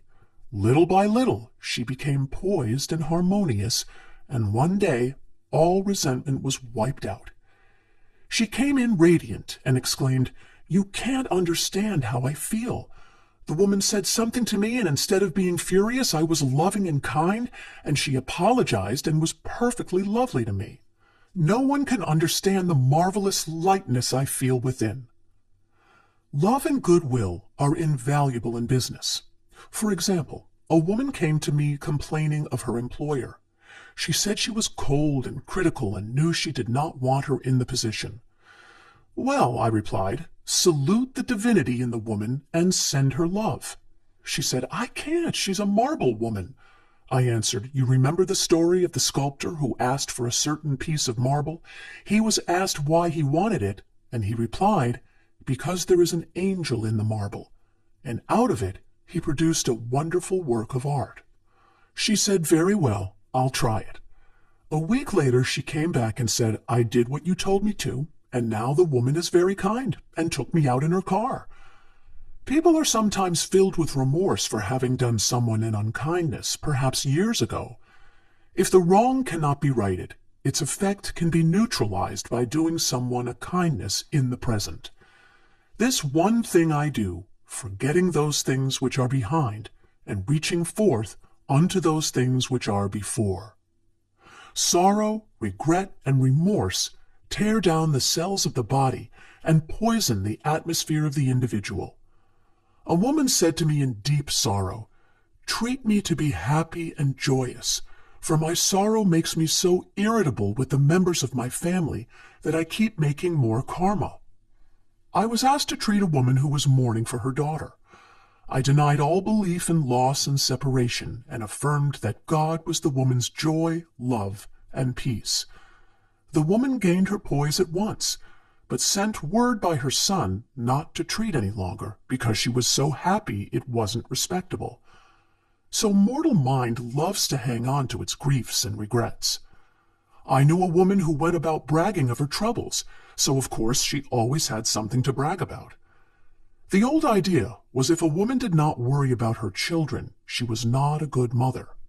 Now we know that mother fear is responsible for many of the diseases and accidents which come into the lives of children. For fear pictures vividly the disease or situation feared, and these pictures objectify if not neutralized. Happy is the mother who can say sincerely that she puts her child in God's hands and knows therefore that he is divinely protected. She, in this way, throws about him a great aura of protection. For example, a woman awoke suddenly in the night feeling her brother was in great danger. Instead of giving in to her fears, she commenced making statements of truth, saying, "Man is a perfect idea in divine mind, and is always in his right place. Therefore, my brother is in his right place, and is divinely protected." The next day, she found that her brother had been in close proximity to an explosion in a mine, but had miraculously escaped. So man is his brother's keeper in thought, and every man should know that the thing he loves dwells in the secret place of the Most High, and abides under the shadow of the Almighty. There shall no evil befall thee, neither shall any plague come nigh thy dwelling. Perfect love casteth out fear. He that feareth is not made perfect in love, and love is the fulfilling of the law. Chapter 8. Intuition or Guidance. In all thy ways acknowledge him, and he shall direct thy paths.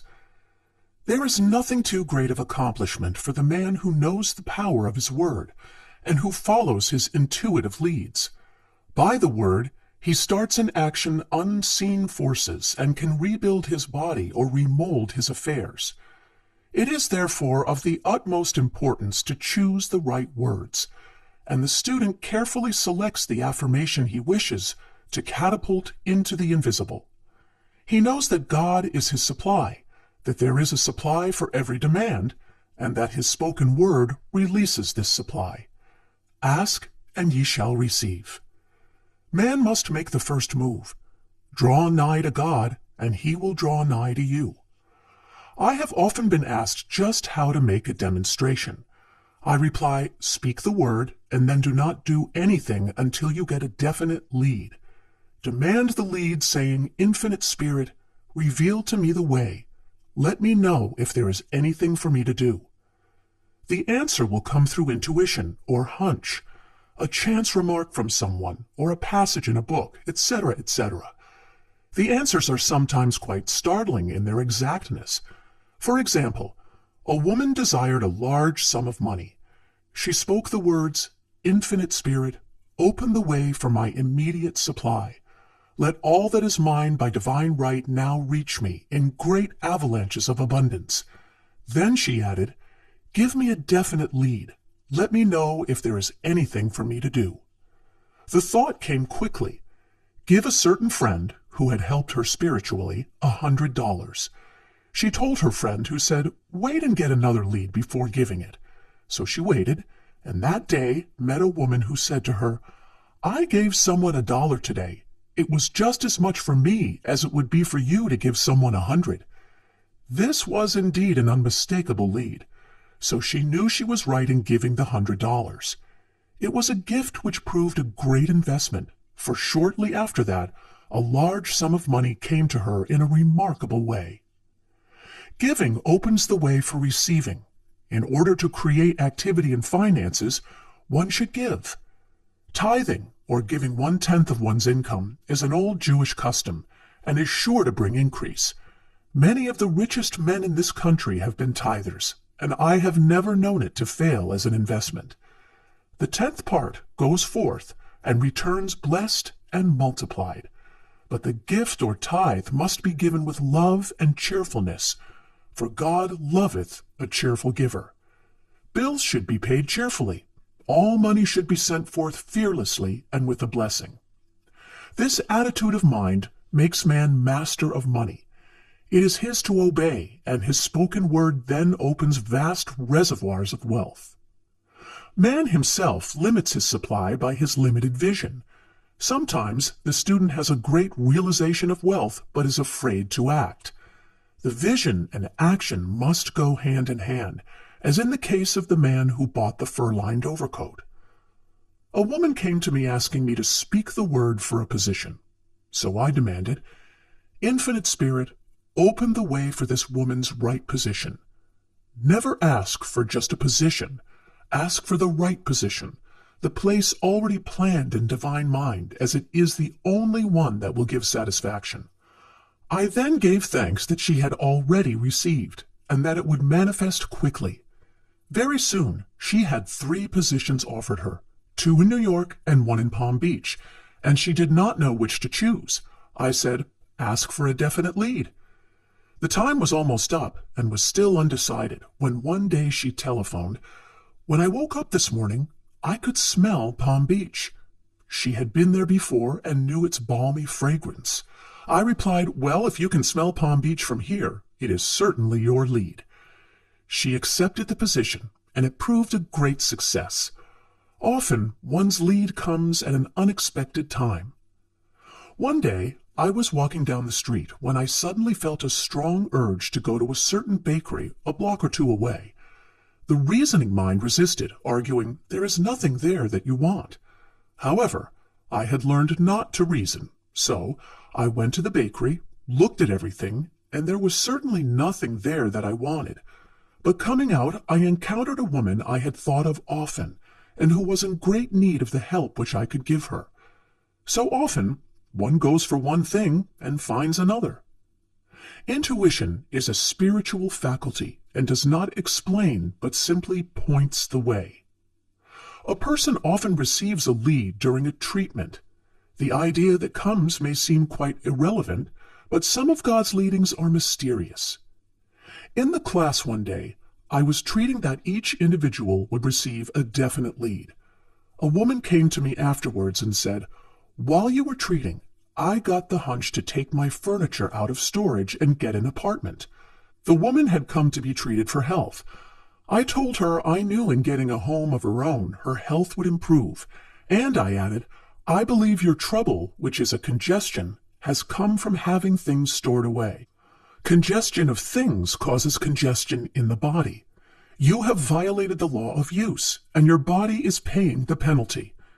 So I gave thanks that divine order was established in her mind, body, and affairs. People little dream of how their affairs react on the body. There is a mental correspondence for every disease. A person might receive instantaneous healing through the realization of his body being a perfect idea in divine mind, and therefore whole and perfect. But if he continues his destructive thinking, hoarding, hating, fearing, condemning, the disease will return. Jesus Christ knew that all sickness came from sin, but admonished the leper after the healing to go and sin no more, lest a worse thing come upon him. So man's soul, or subconscious mind, must be washed whiter than snow. For permanent healing, and the metaphysician is always delving deep for the correspondence. Jesus Christ said, "Condemn not, lest ye also be condemned. Judge not, lest ye be judged." Many people have attracted disease and unhappiness through condemnation of others. What man condemns in others, he attracts to himself. For example, A friend came to me in anger and distress because her husband had deserted her for another woman. She condemned the other woman and said continually she knew he was a married man and had no right to accept his attentions. I replied, "Stop condemning the woman, bless her, and be through with the situation. Otherwise, you are attracting the same thing to yourself." She was deaf to my words, and a year or two later became deeply interested in a married man herself.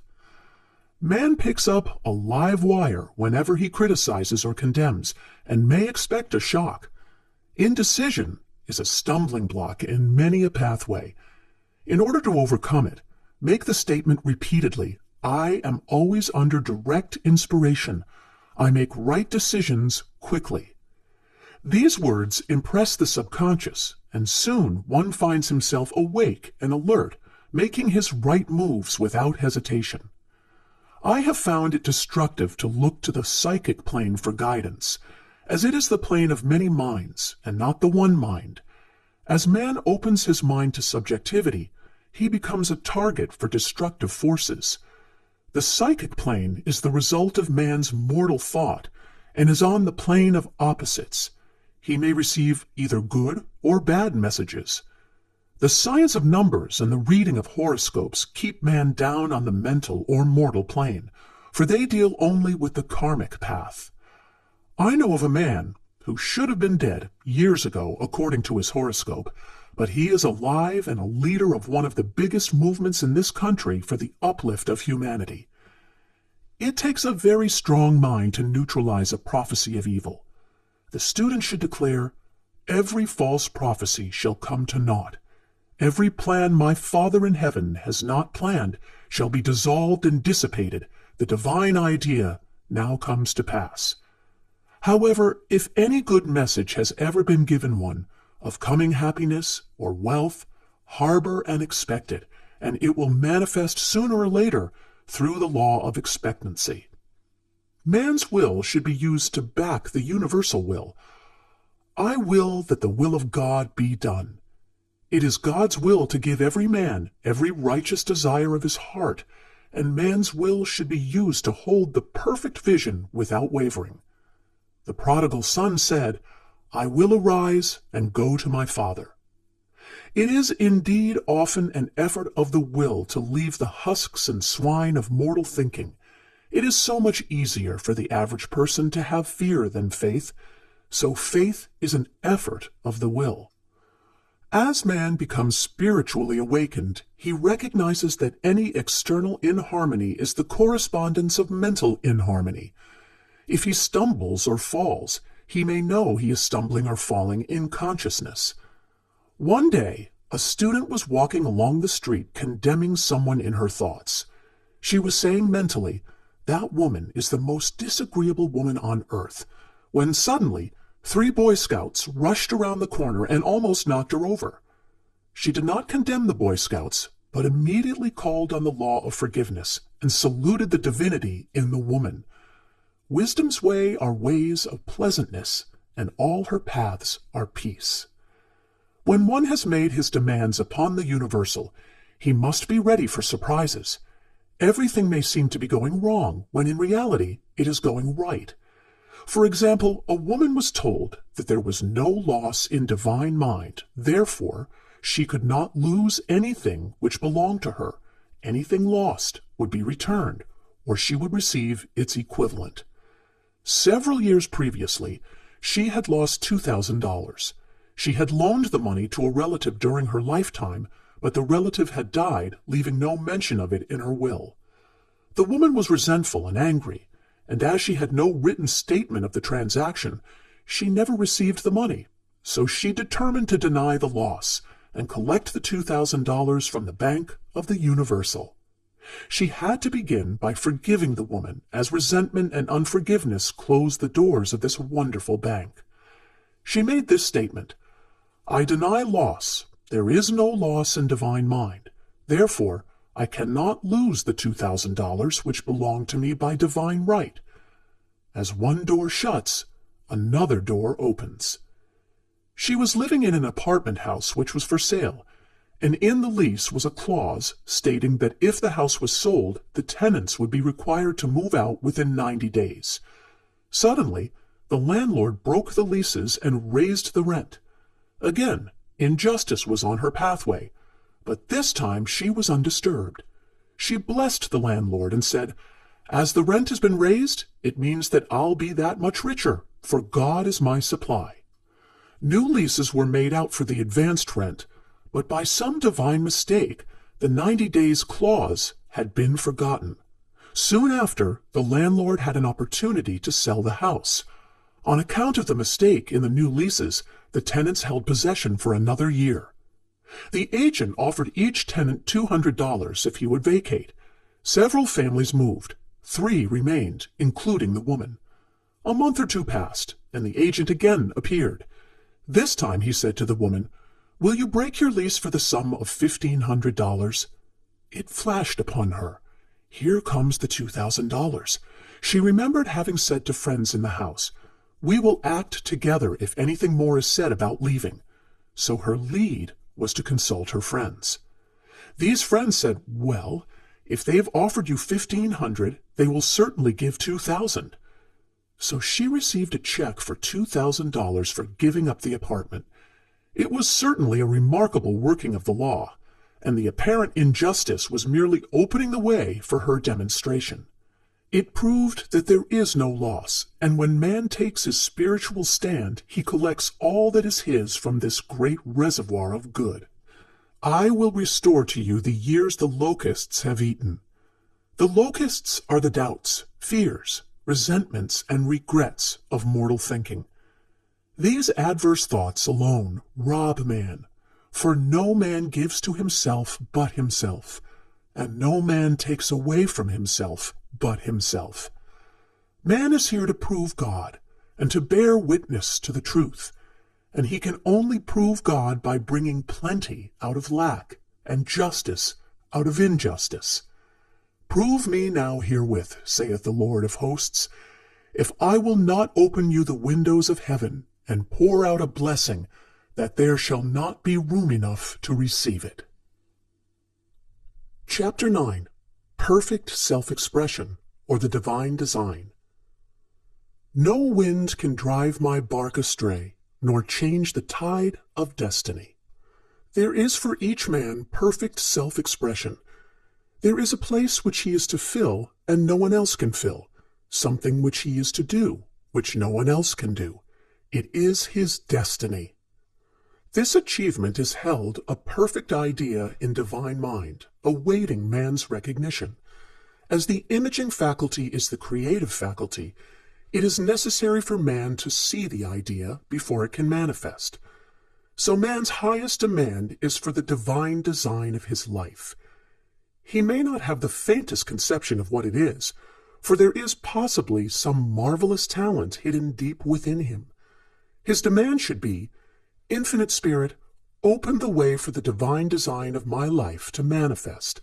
Let the genius within me now be released. Let me see clearly the perfect plan. The perfect plan includes health, wealth, love, and perfect self-expression.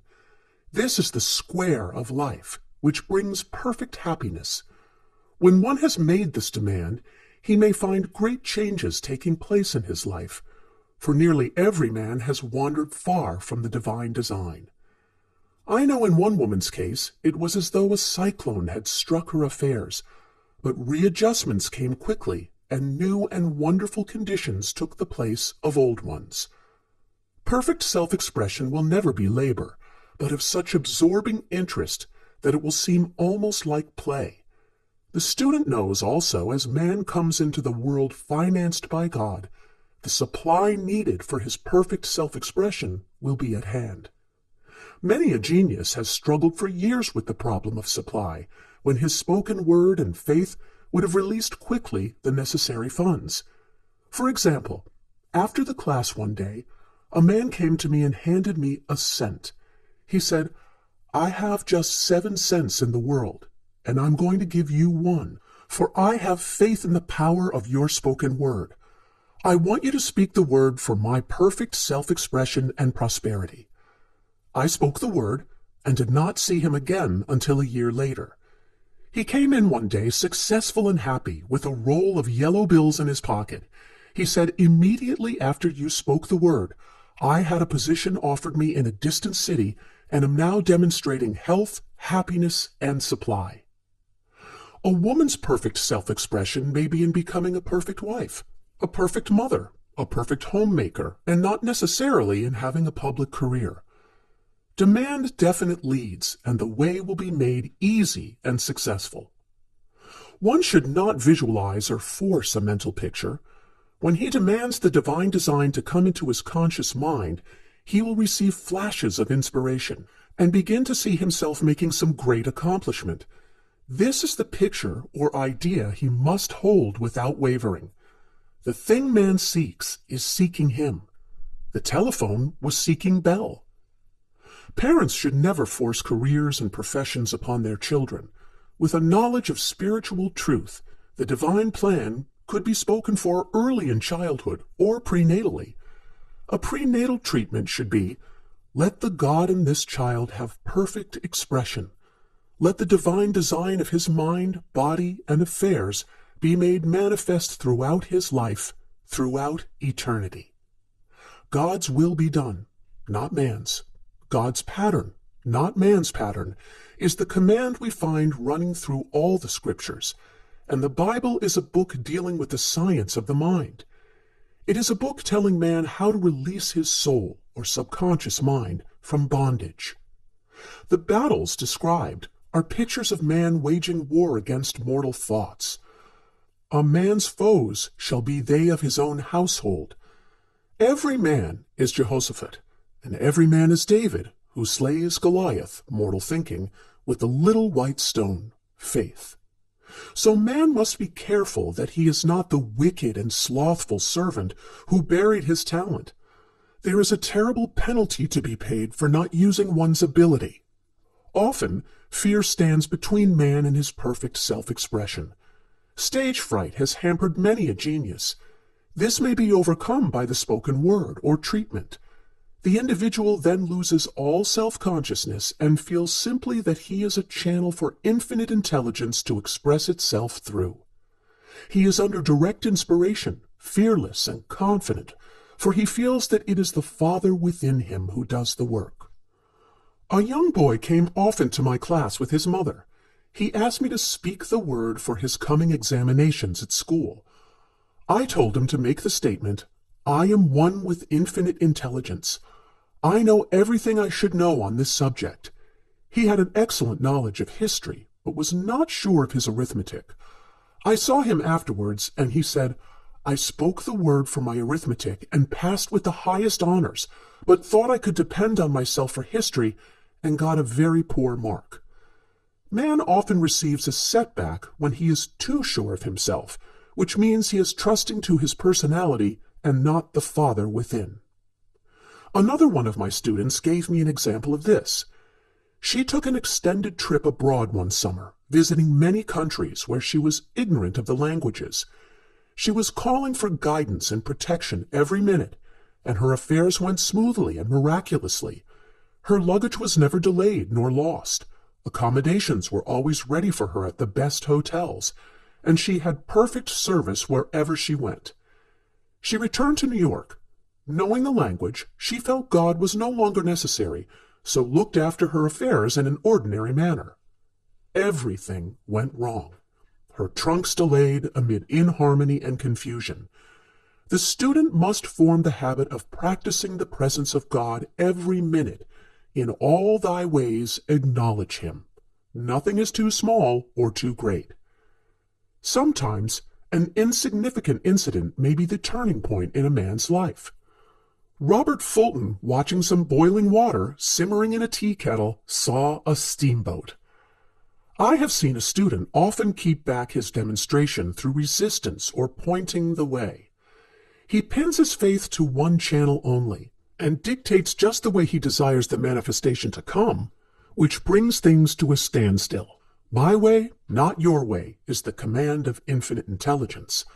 Like all power, be it steam or electricity, it must have a non-resistant engine or instrument to work through, and man is that engine or instrument. Over and over again, man is told to stand still. O Judah, fear not, but tomorrow go out against them, for the Lord will be with you. You shall not need to fight this battle. Set yourselves, stand ye still, and see the salvation of the Lord with you. We see this in the incidents of the $2,000 coming to the woman through the landlord when she became non-resistant and undisturbed, and the woman who won the man's love after all suffering had ceased. The student's goal is poise. Poise is power, for it gives God power a chance to rush through man, to will and to do its good pleasure. Poised, he thinks clearly and makes right decisions quickly. He never misses a trick. Anger blurs the visions, poisons the blood, is the root of many diseases, and causes wrong decision leading to failure. It has been named one of the worst sins, as its reaction is so harmful.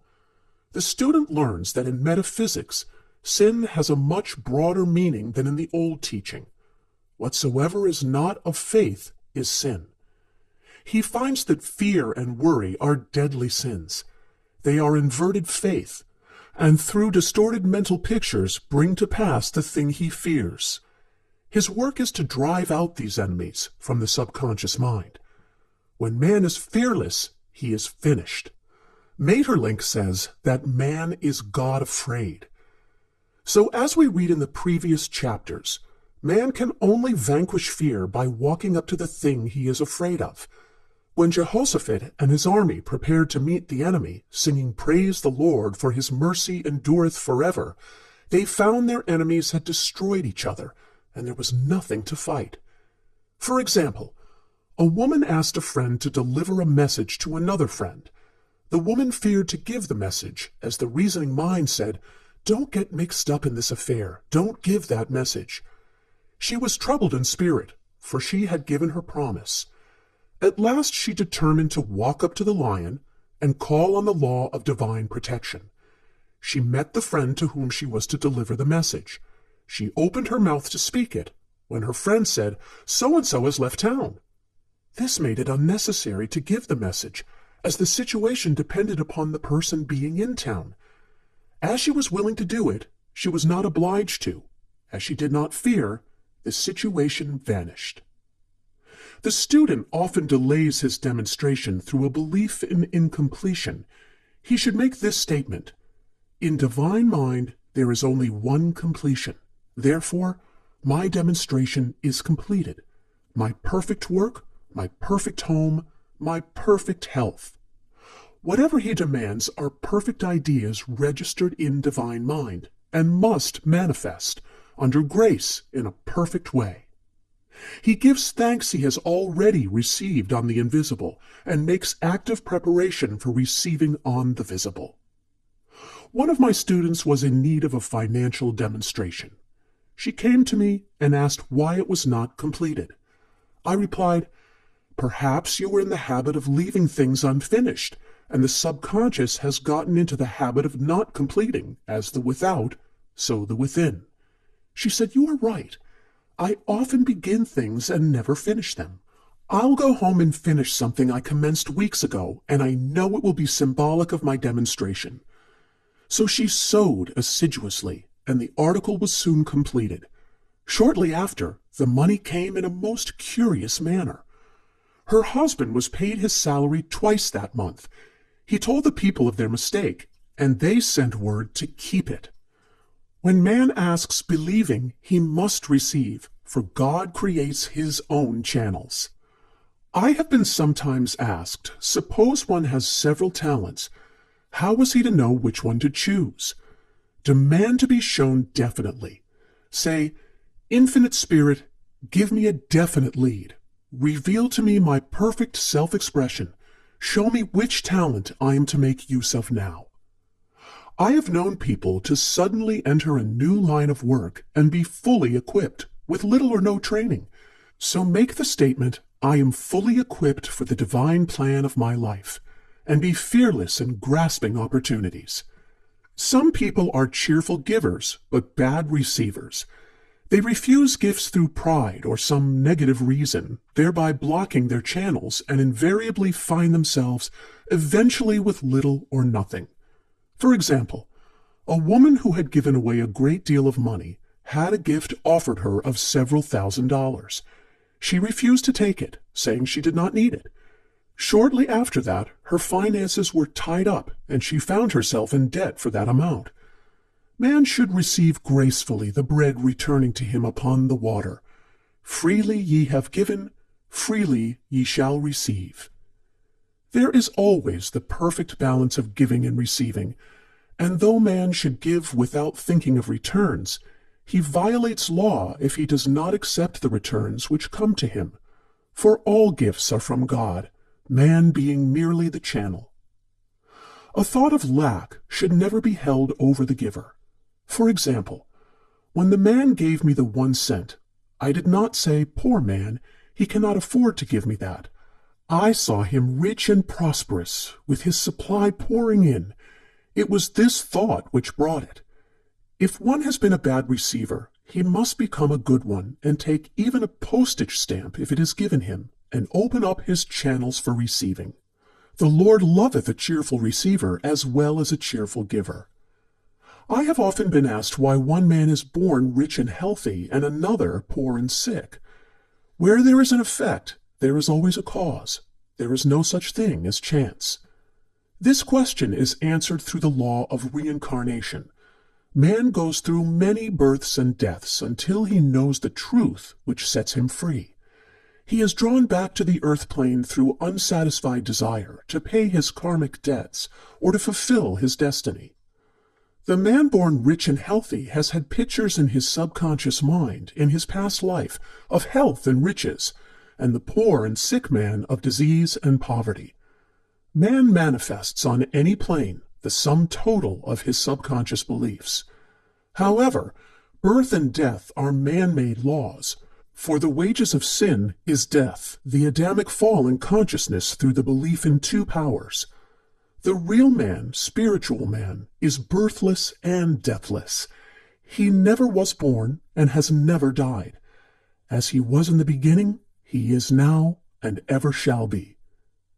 So through the truth, man is set free from the law of karma, sin, and death, and manifests the man made in his image and likeness. Man's freedom comes through fulfilling his destiny, bringing into manifestation the divine design of his life. His Lord will say unto him, "Well done, thou good and faithful servant. Thou hast been faithful over a few things. I will make thee ruler over many things, death itself. Enter thou into the joy of thy Lord." Eternal life. Chapter 10. Denials and Affirmations. Thou shalt also decree a thing, and it shall be established unto thee. All the good that is to be made manifest in man's life is already an accomplished fact in divine mind, and is released through man's recognition or spoken word, so he must be careful to decree that only the divine idea be made manifest, for often he decrees, through his idle words, failure or misfortune. It is therefore of the utmost importance to word one's demands correctly, as stated in a previous chapter. If one desires a home, friend, position, or any other good thing, make the demand for the divine selection. For example, Infinite Spirit, open the way for my right home, my right friend, my right position. I give thanks it now manifests under grace in a perfect way. The latter part of the statement is most important. For example, I knew a woman who demanded $1,000. Her daughter was injured, and they received $1,000 indemnity, so it did not come in a perfect way. The demand should have been worded in this way: Infinite Spirit, I give thanks that the $1,000 which is mine by divine right is now released and reaches me under grace in a perfect way. As one grows in a financial consciousness, he should demand that the enormous sums of money which are his by divine right reach him under grace in perfect ways. It is impossible for man to release more than he thinks is possible, for one is bound by the limited expectancies of the subconscious. He must enlarge his expectancies in order to receive in a larger way. Man so often limits himself in his demands. For example, a student made the demand for $600 by a certain date. He did receive it, but heard afterwards that he came very near receiving $1,000, but he was given just $600 as the result of his spoken word. They limited the Holy One of Israel. Wealth is a matter of consciousness. The French have a legend giving an example of this. A poor man was walking along a road when he met a traveler who stopped him and said, "My good friend, I see you are poor. Take this gold nugget, sell it, and you will be rich all your days." The man was overjoyed at his good fortune and took the nugget home. He immediately found work and became so prosperous that he did not sell the nugget. Years passed and he became a very rich man. One day he met a poor man on the road. He stopped him and said, "My good friend, I will give you this gold nugget, which if you sell will make you rich for life." The mendicant took the nugget, had it valued, and found it was only brass. So we see the first man became rich through feeling rich, thinking the nugget was gold. Every man has within himself a gold nugget. It is his consciousness of gold, of opulence, which brings riches into his life. In making his demands, man begins at his journey's end. That is, he declares he has already received. "Before ye call, I shall answer." Continually affirming establishes the belief in the subconscious. It would not be necessary to make an affirmation more than once if one had perfect faith. One should not plead or supplicate, but give thanks repeatedly that he has received. "The desert shall rejoice and blossom as the rose." This rejoicing, which is yet in the desert state of consciousness, opens the way for release. The Lord's Prayer is in the form of command and demand. "Give us this day our daily bread, and forgive us our debts, as we forgive our debtors," and ends in praise, "For thine is the kingdom and the power and the glory forever. Amen. Concerning the works of my hands, command ye me." So prayer is command and demand, praise and thanksgiving. The student's work is in making himself believe that with God all things are possible. This is easy enough to state in the abstract, but a little more difficult when confronted with a problem. For example, it was necessary for a woman to demonstrate a large sum of money within a stated time. She knew she must do something to get a realization, for realization is manifestation, and she demanded a lead. She was walking through a department store when she saw a very beautiful pink enamel paper cutter. She felt the pull towards it. The thought came, "I haven't a paper cutter good enough to open letters containing large checks." So she bought the paper cutter, which the reasoning mind would have called an extravagance. When she held it in her hand, she had a flash of a picture of herself opening an envelope containing a large check, and in a few weeks she received the money. The pink paper cutter was her bridge of active faith. Many stories are told of the power of the subconscious when directed in faith. For example, a man was spending the night in a farmhouse. The windows of the room had been nailed down, and in the middle of the night he felt suffocated and made his way in the dark to the window. He could not open it, so he smashed the pane with his fist, drew in draughts of fine fresh air, and had a wonderful night's sleep. The next morning he found he had smashed the glass of a bookcase, and the window had remained closed during the whole night. He had supplied himself with oxygen simply by his thought of oxygen. When a student starts out to demonstrate, he should never turn back. Let not that man who wavers think that he shall receive anything of the Lord.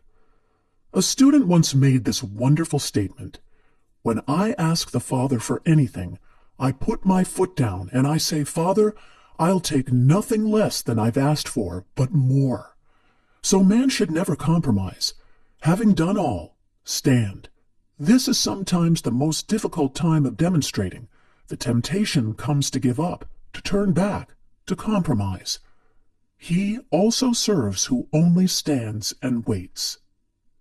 Demonstrations often come at the 11th hour because man then lets go, that is, stops reasoning, and infinite intelligence has a chance to work. Man's dreary desires are answered drearily, and his impatient desires long delayed or violently fulfilled. For example, a woman asked me why it was she was constantly losing or breaking her glasses. We found she often said to herself and others with vexation, "I wish I could get rid of my glasses." So her impatient desire was violently fulfilled. What she should have demanded was perfect eyesight, but what she registered in the subconscious was simply the impatient desire to be rid of her glasses, so they were continually being broken or lost.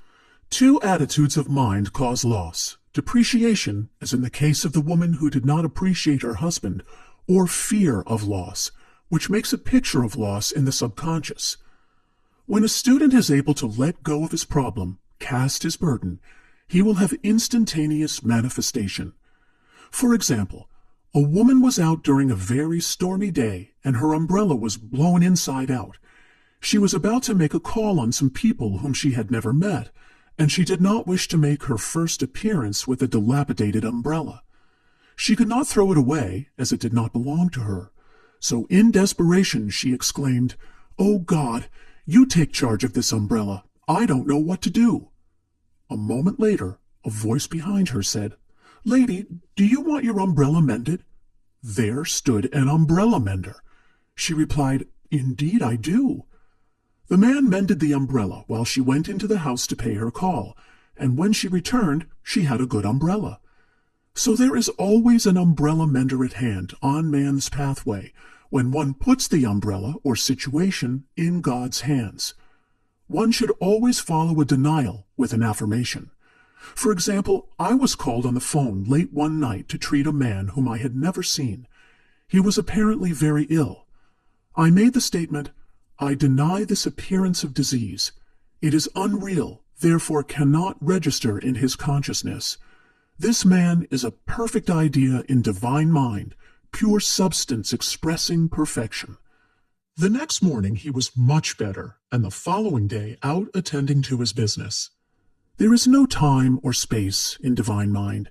Therefore the word reaches instantly its destination and does not return void. I have treated patients in Europe and have found that the result was instantaneous. I am asked so often the difference between visualizing and visioning. Visualizing is a mental process governed by the reasoning or conscious mind. Visioning is a spiritual process governed by intuition or the superconscious mind. The student should train his mind to receive these flashes of inspiration and work out the divine pictures through definite leads. When a man can say, "I desire only that which God desires for me," his false desires fade from the consciousness, and a new set of blueprints is given him by the master architect, the God within. God's plan for each man transcends the limitation of the reasoning mind, and is always the square of life, containing health, wealth, love, and perfect self-expression. Many a man is building for himself in imagination a bungalow when he should be building a palace. If a student tries to force a demonstration through the reasoning mind, he brings it to a standstill. "I will hasten it, saith the Lord." He should act only through intuition or definite leads. Rest in the Lord and wait patiently. Trust also in him, and he will bring it to pass. I have seen the law work in the most astonishing manner. For example, a student stated that it was necessary for her to have $100 by the following day. It was a debt of vital importance which had to be met. I spoke the word, declaring Spirit was never too late, and that the supply was at hand. That evening, she phoned me of the miracle. She said that the thought came to her to go to her safety deposit box at the bank to examine some papers. She looked over the papers, and at the bottom of the box was a new $100 bill. She was astounded, and said she knew she had never put it there, for she had gone through the papers many times. It may have been a materialization, as Jesus Christ materialized the loaves and fishes. Man will reach the stage where his word is made flesh, or materialized instantly. The fields ripe with the harvest will manifest immediately, as in all of the miracles of Jesus Christ. There is a tremendous power alone in the name Jesus Christ. It stands for truth made manifest. He said, "Whatsoever ye ask the Father in ye name, he will give it to you." The power of this name raises the student into the fourth dimension, where he is freed from all astral and psychic influences, and he becomes unconditioned and absolute, as God himself is unconditioned and absolute. I have seen many healings accomplished by using the words in the name of Jesus Christ. Christ was both person and principle, and the Christ within each man is his Redeemer and salvation. The Christ within is his own fourth-dimensional self, the man made in God's image and likeness. This is the self which has never failed, never known sickness or sorrow, was never born, and has never died. It is the resurrection and the life of each man. "No man cometh to the Father, save by the Son," means that God, the universal, working on the place of the particular, becomes the Christ in man, and the Holy Ghost means God in action. So daily, man is manifesting the Trinity of Father, Son, and Holy Ghost. Man should make an art of thinking. The master thinker is an artist, and is careful to paint only the divine designs upon the canvas of his mind, and he paints these pictures with masterly strokes of power and decision, having perfect faith that there is no power to mar their perfection, and that they shall manifest in his life the ideal made real. All power is given man through right thinking to bring his heaven upon his earth, and this is the goal of the game of life. The simple rules are fearless faith, non-resistance, and love. May each reader be now freed from that thing which has held him in bondage through the ages, standing between him and his own, and know the truth which makes him free, free to fulfill his destiny, to bring into manifestation the divine design of his life, health, wealth, love, and perfect self-expression. Be ye transformed by the renewing of your mind. Denials and Affirmations. For prosperity. God is my unfailing supply, and large sums of money come to me quickly under grace in perfect ways. For right conditions. Every plan my Father in heaven has not planned shall be dissolved and dissipated, and the divine idea now comes to pass. For right conditions. Only that which is true of God is true of me, for I and the Father are one. For faith. As I am one with God, I am one with my good, for God is both the giver and the gift. I cannot separate the giver from the gift. For right conditions. Divine love now dissolves and dissipates every wrong condition in my mind, body, and affairs. Divine love is the most powerful chemical in the universe and dissolves everything which is not of itself. For health. Divine love floods my consciousness with health, and every cell in my body is filled with light. For eyesight. My eyes are God's eyes. I see with the eyes of spirit. I see clearly the open way. There are no obstacles on my pathway. I see clearly the perfect plan. For guidance. I am divinely sensitive to my intuitive leads and give instant obedience to thy will. For the hearing. My ears are God's ears. I hear with the ears of spirit. I am non-resistant and am willing to be led. I hear glad tidings of great joy. For right work. I have a perfect work in a perfect way. I give a perfect service for perfect pay. for freedom from all bondage. I cast this burden on the Christ within, and I go free.